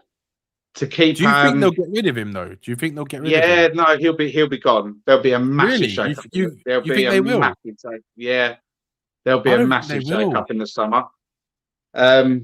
Mark, we'll see. We'll wait for the summer. We'll see. We'll wait for the summer. Was Mark trying to say something? I think it's all right. Yeah, I was on mute. Sorry. I was going to say, Mark. Surely they've got to get rid of the pair of them. If the football club's going to change, I agree with that. In the summer, you know, he's found. The first thing before they get any players in is Vinay out, Lang. We want all the money back. But the problem is, Mark, what happens then if they go? Because the reason why I can't see them going is maybe Lange, but I can't see how they sack the CEO because who are they going to bring in? I'd say they need to bring in, and they need to just give him the keys to the kingdom. This is your kingdom. Or Mitchell. Go out and build this club, Ralph Ragnick. Yeah, get that man, someone with a proper footballing brain who's been there and done all of it. Yeah. Do you know what I mean? Someone who knows, who's been around football a very long time. Do you know what I mean? I'd love a Ragnick and a Poch back or something like that. That's a good combination. But I just can't see how these people making decisions are going to make that kind of decision. Because they've got the money to, Dan, haven't they? They look how much money we've blown on managers in the last 6 to 8 years. But it's their incompetence that I don't trust. Because if they can't even sort out what happened over the last 6 months properly, how I can't trust them to make the right decision to get rid of Vinay and Lange. And that's the problem. Like, I just don't believe, because I don't believe they know what they're doing. So if they don't know what they're doing, they're not going to go and sack 2 more people in the club and then have no idea what they're going to do after that. It just makes no sense. And they've already come out, apparently, Danny, and said, they've already come out and said that apparently there's a plan from June the 1st. What, to get rid of them? Well, no, there's a plan. There's a plan for the football club. Oh, well, I hope it's to get rid of them. That would be nice. You know what I mean? So, you know, what do you all think about the Poch rumours? Do you think Poch is coming back? Just out of interest. I reckon it's already done, put in place. Yeah, it's already done. I think it's going to happen. Yeah, it's going to happen because he's the only man who's going to come in and gel everybody, because I think most fans loved Pochettino, and some fans bring up the 10 months we didn't win away, but he gave us the best football that we've ever seen. Well, not me, but the younger ones. Yeah. Because I've seen better teams. I've seen better teams, and so have you, Cookie. Yeah. My dad has said the same thing, Ellie. He said he's seen better. Keith Birkinshaw's 80s team was better. Honestly, do you know what the best thing for the board? The best thing for the board why Poch is coming back? It gives them a bit of flipping breathing space for a few months. Well, listen, I'm not against Poch coming back, right? But. Number one, something's got to change upstairs to a degree at least, right? Yeah. And number 2, what's the real idea? If Poch is coming, we need a classy director of football. Someone with a bit of savvy. Someone that, like a Paul Mitchell used to do back in the day, it didn't need to be a 60-pound player, but they were scouted properly. And like Ellie says, not just with data. I get data being a thing, right? I understand it in today's type of football, but your eyes tell you everything. Yep. For me. Yeah. And there's not enough of that going on anymore. And I think that needs the right to be eyes brought back in. The right eyes who knows about football. Yes. You know, because I don't know much about Lang, what his career is like. He's an idiot. Not really interested in him. He's a clown. But when you see him interviewed, he's dry as toast. Yeah. That's why he got along with Frank, wasn't it? Yeah, they're both dry as toast. I've been saying it. Send about 3-4 scouts. Send about 3-4 scouts out to the Bundesliga. They've got so many gems in that league. Yeah. So many decent, talented football players. And if you're going down this road of buying kids, young players, go out and buy Dortmund's new youngster they've just brought through, Maximilian Bayer. Do you know what I mean? Someone who knows how to put the ball in the net better than our current crop of dross we've got up top at the moment. Do you know what I mean? There's so many good 29 goals.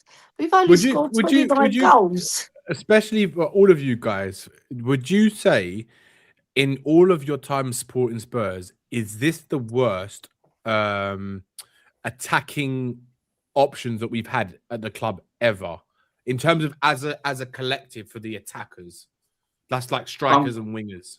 I'm going to do you one better, Danny. I'm going to say it's the midfield as well. Can you add to that as well? Yeah, I agree with you, mate. I completely our midfield, other than Gallagher needs a bit more time to adjust it. We all know he's capable of being a very good player for us. And we know he's Poch's right-hand boy, isn't he? Really? Yeah. Paulinho was a player we've been looking for a long time, since Victor Wanyama, I think. A proper number 6 is good. Yeah. But the rest of them, Sarr, Gray, Bergvall, they could be great players in 3-4 years to come. But look where signing those 3 young players and along with the Odeberts, Tells, look how much we've dropped off because they're not ready for first team football. Do you know what I mean? Even Ange said it in that overlap interview recently, didn't he? He was saying like, well, look what happens when we lost. He was saying that we had Lo Celso we sold in that summer, and Ndombele, we sold Højbjerg, and we sold and then we didn't buy anyone else. We sold more midfielders, and the only midfielder we brought in that summer was Lucas Bergvall. That was it. Yeah.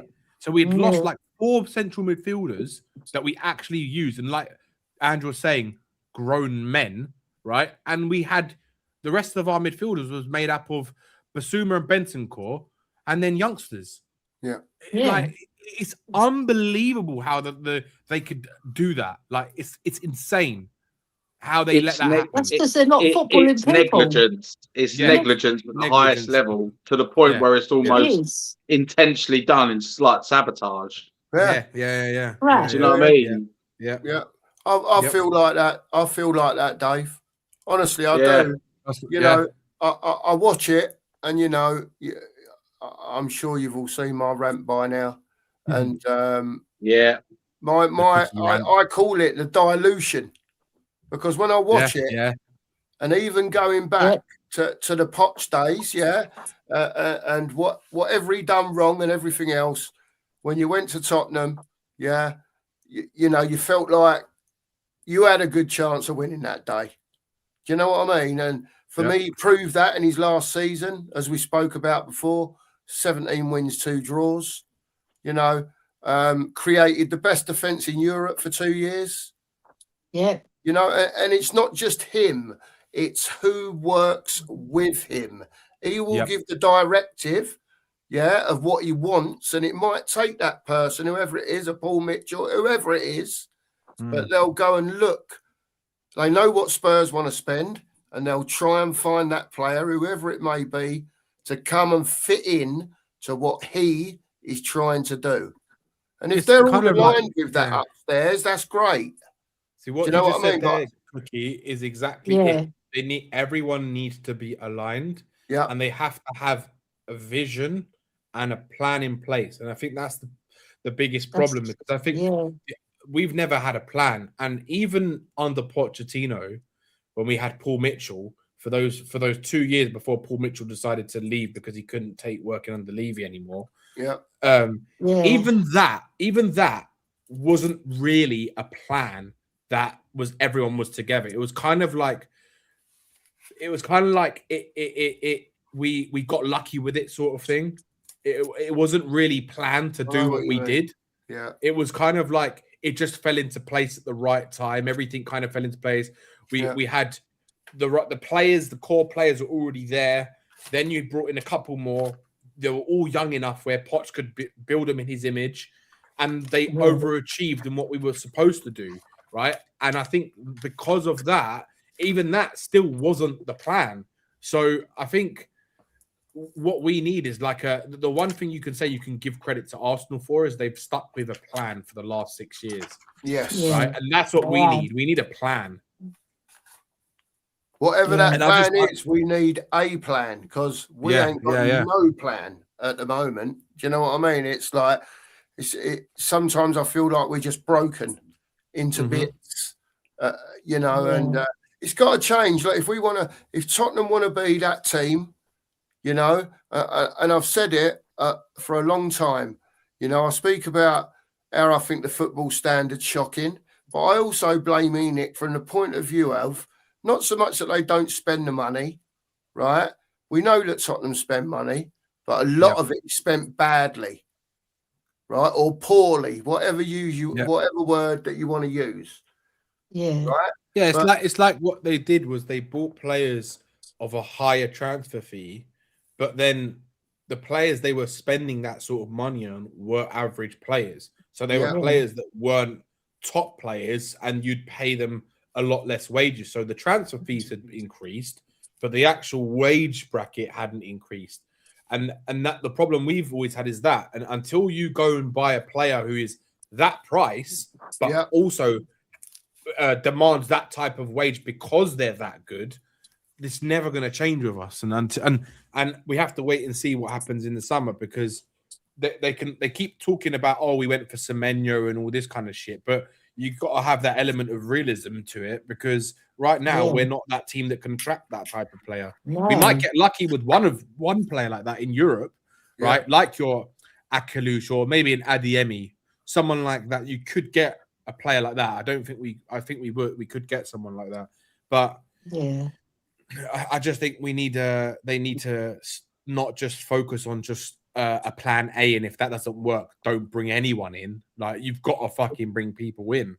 Yeah, I agree. They've got to bring in established players. Yeah, we've got enough youth in our team.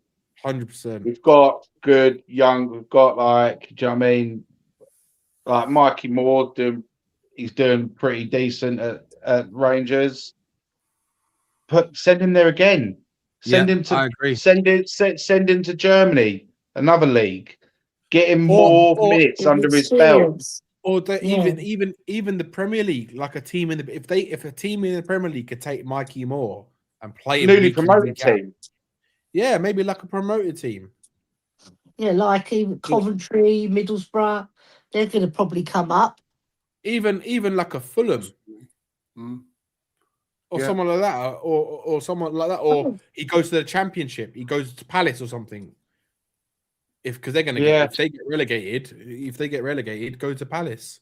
Yeah. He's got to go up another level, I think. But we've also got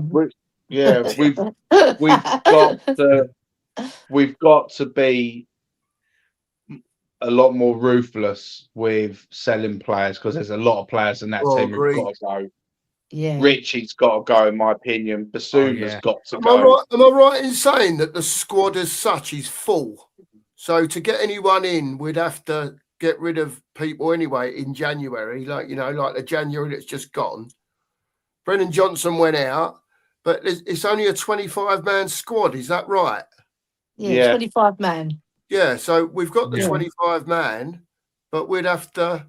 Is it just Well, someone I would reckon- have to lose their squad number for someone to come in, or is it you've got to sell someone obviously before you can bring someone in? I'm not too sure on that. Yeah, you can only have 25 players at one No, given you can season. still sign players. You just can't register. You can't all of register them. Yeah. Yeah. Right, Well, what's okay, the I'm point with of that?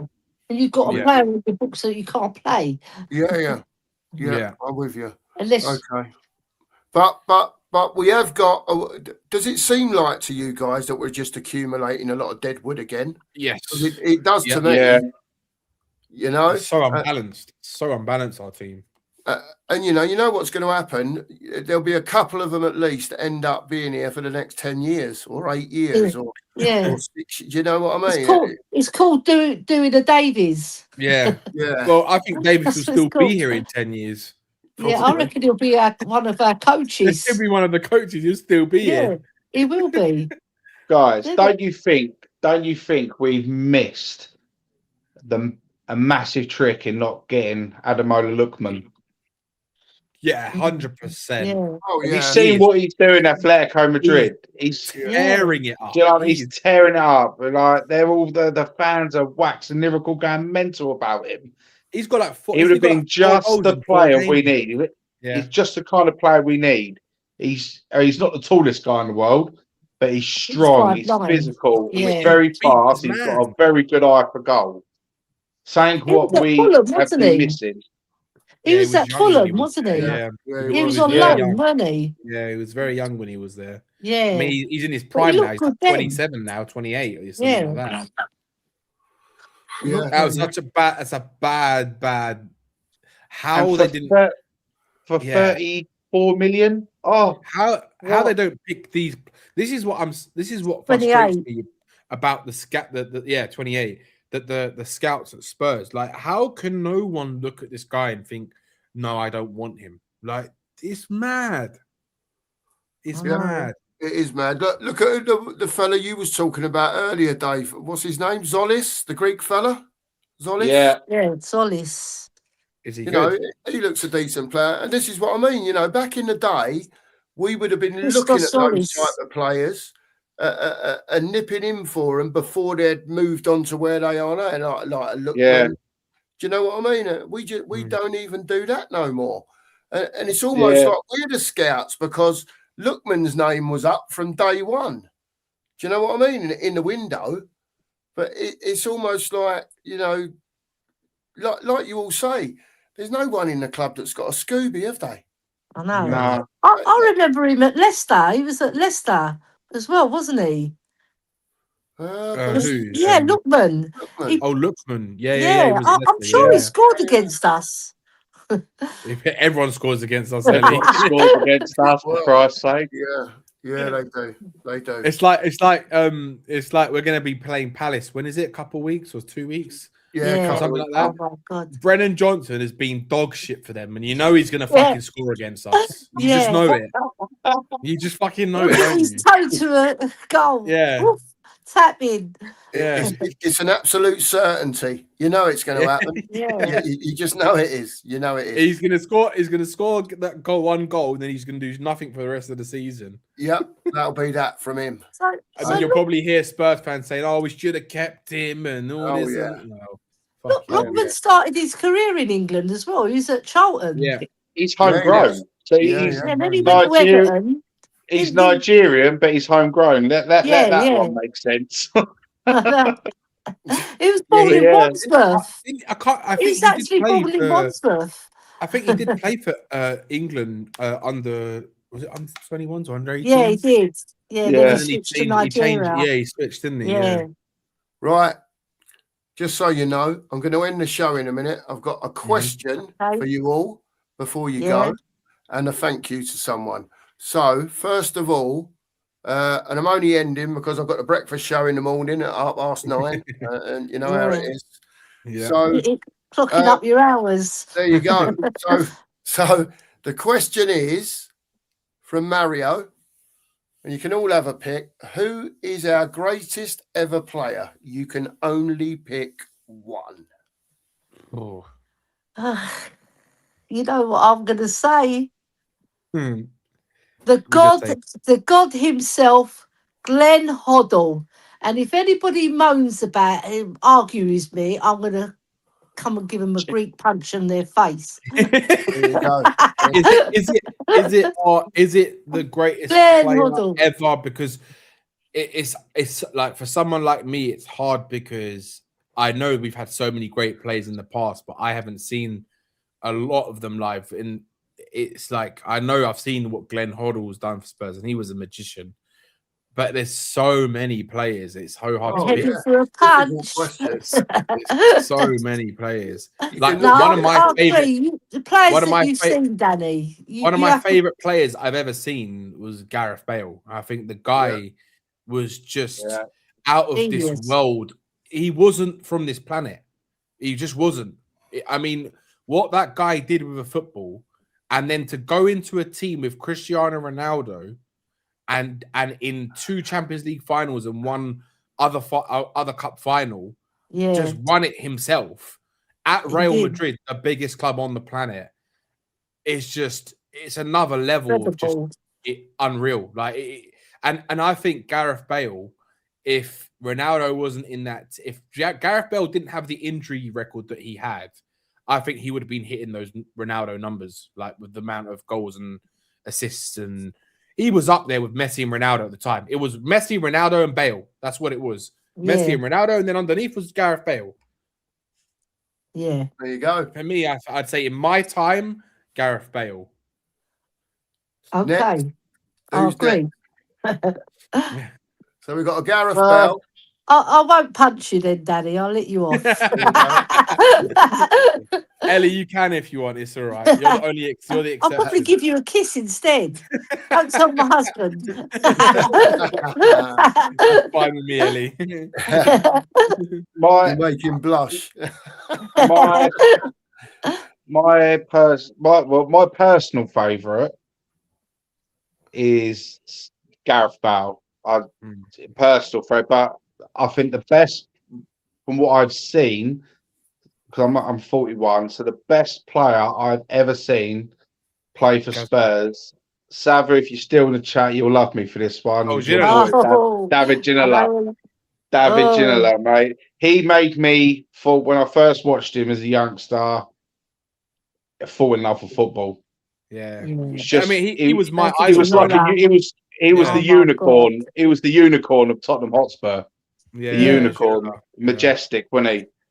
That goal he scored against Barnsley, just as good as Ricky Villa's, if not better than Ricky Villa's. Sorry, that might be controversial, but what a goal! And Sava used to have that goal in his intro as a cartoon sort of thing.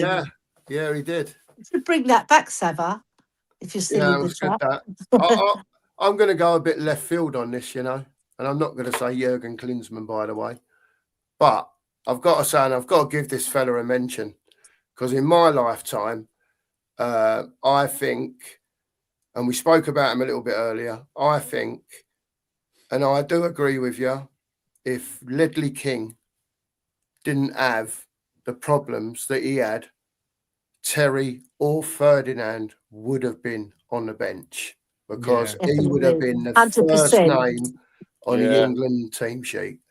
What a player. Do you know why as well, Cookie? Because he is like what you would say is the typical modern day, your ultimate centre back, right? He was positionally aware. He was one of the best I've ever seen at Spurs as a defender in his positioning. He could. That's why he could play, because his positioning was so on point. His awareness, centre back, was incredible. Right, his power was amazing. His speed was amazing, and his aerial threat and ability was second to none.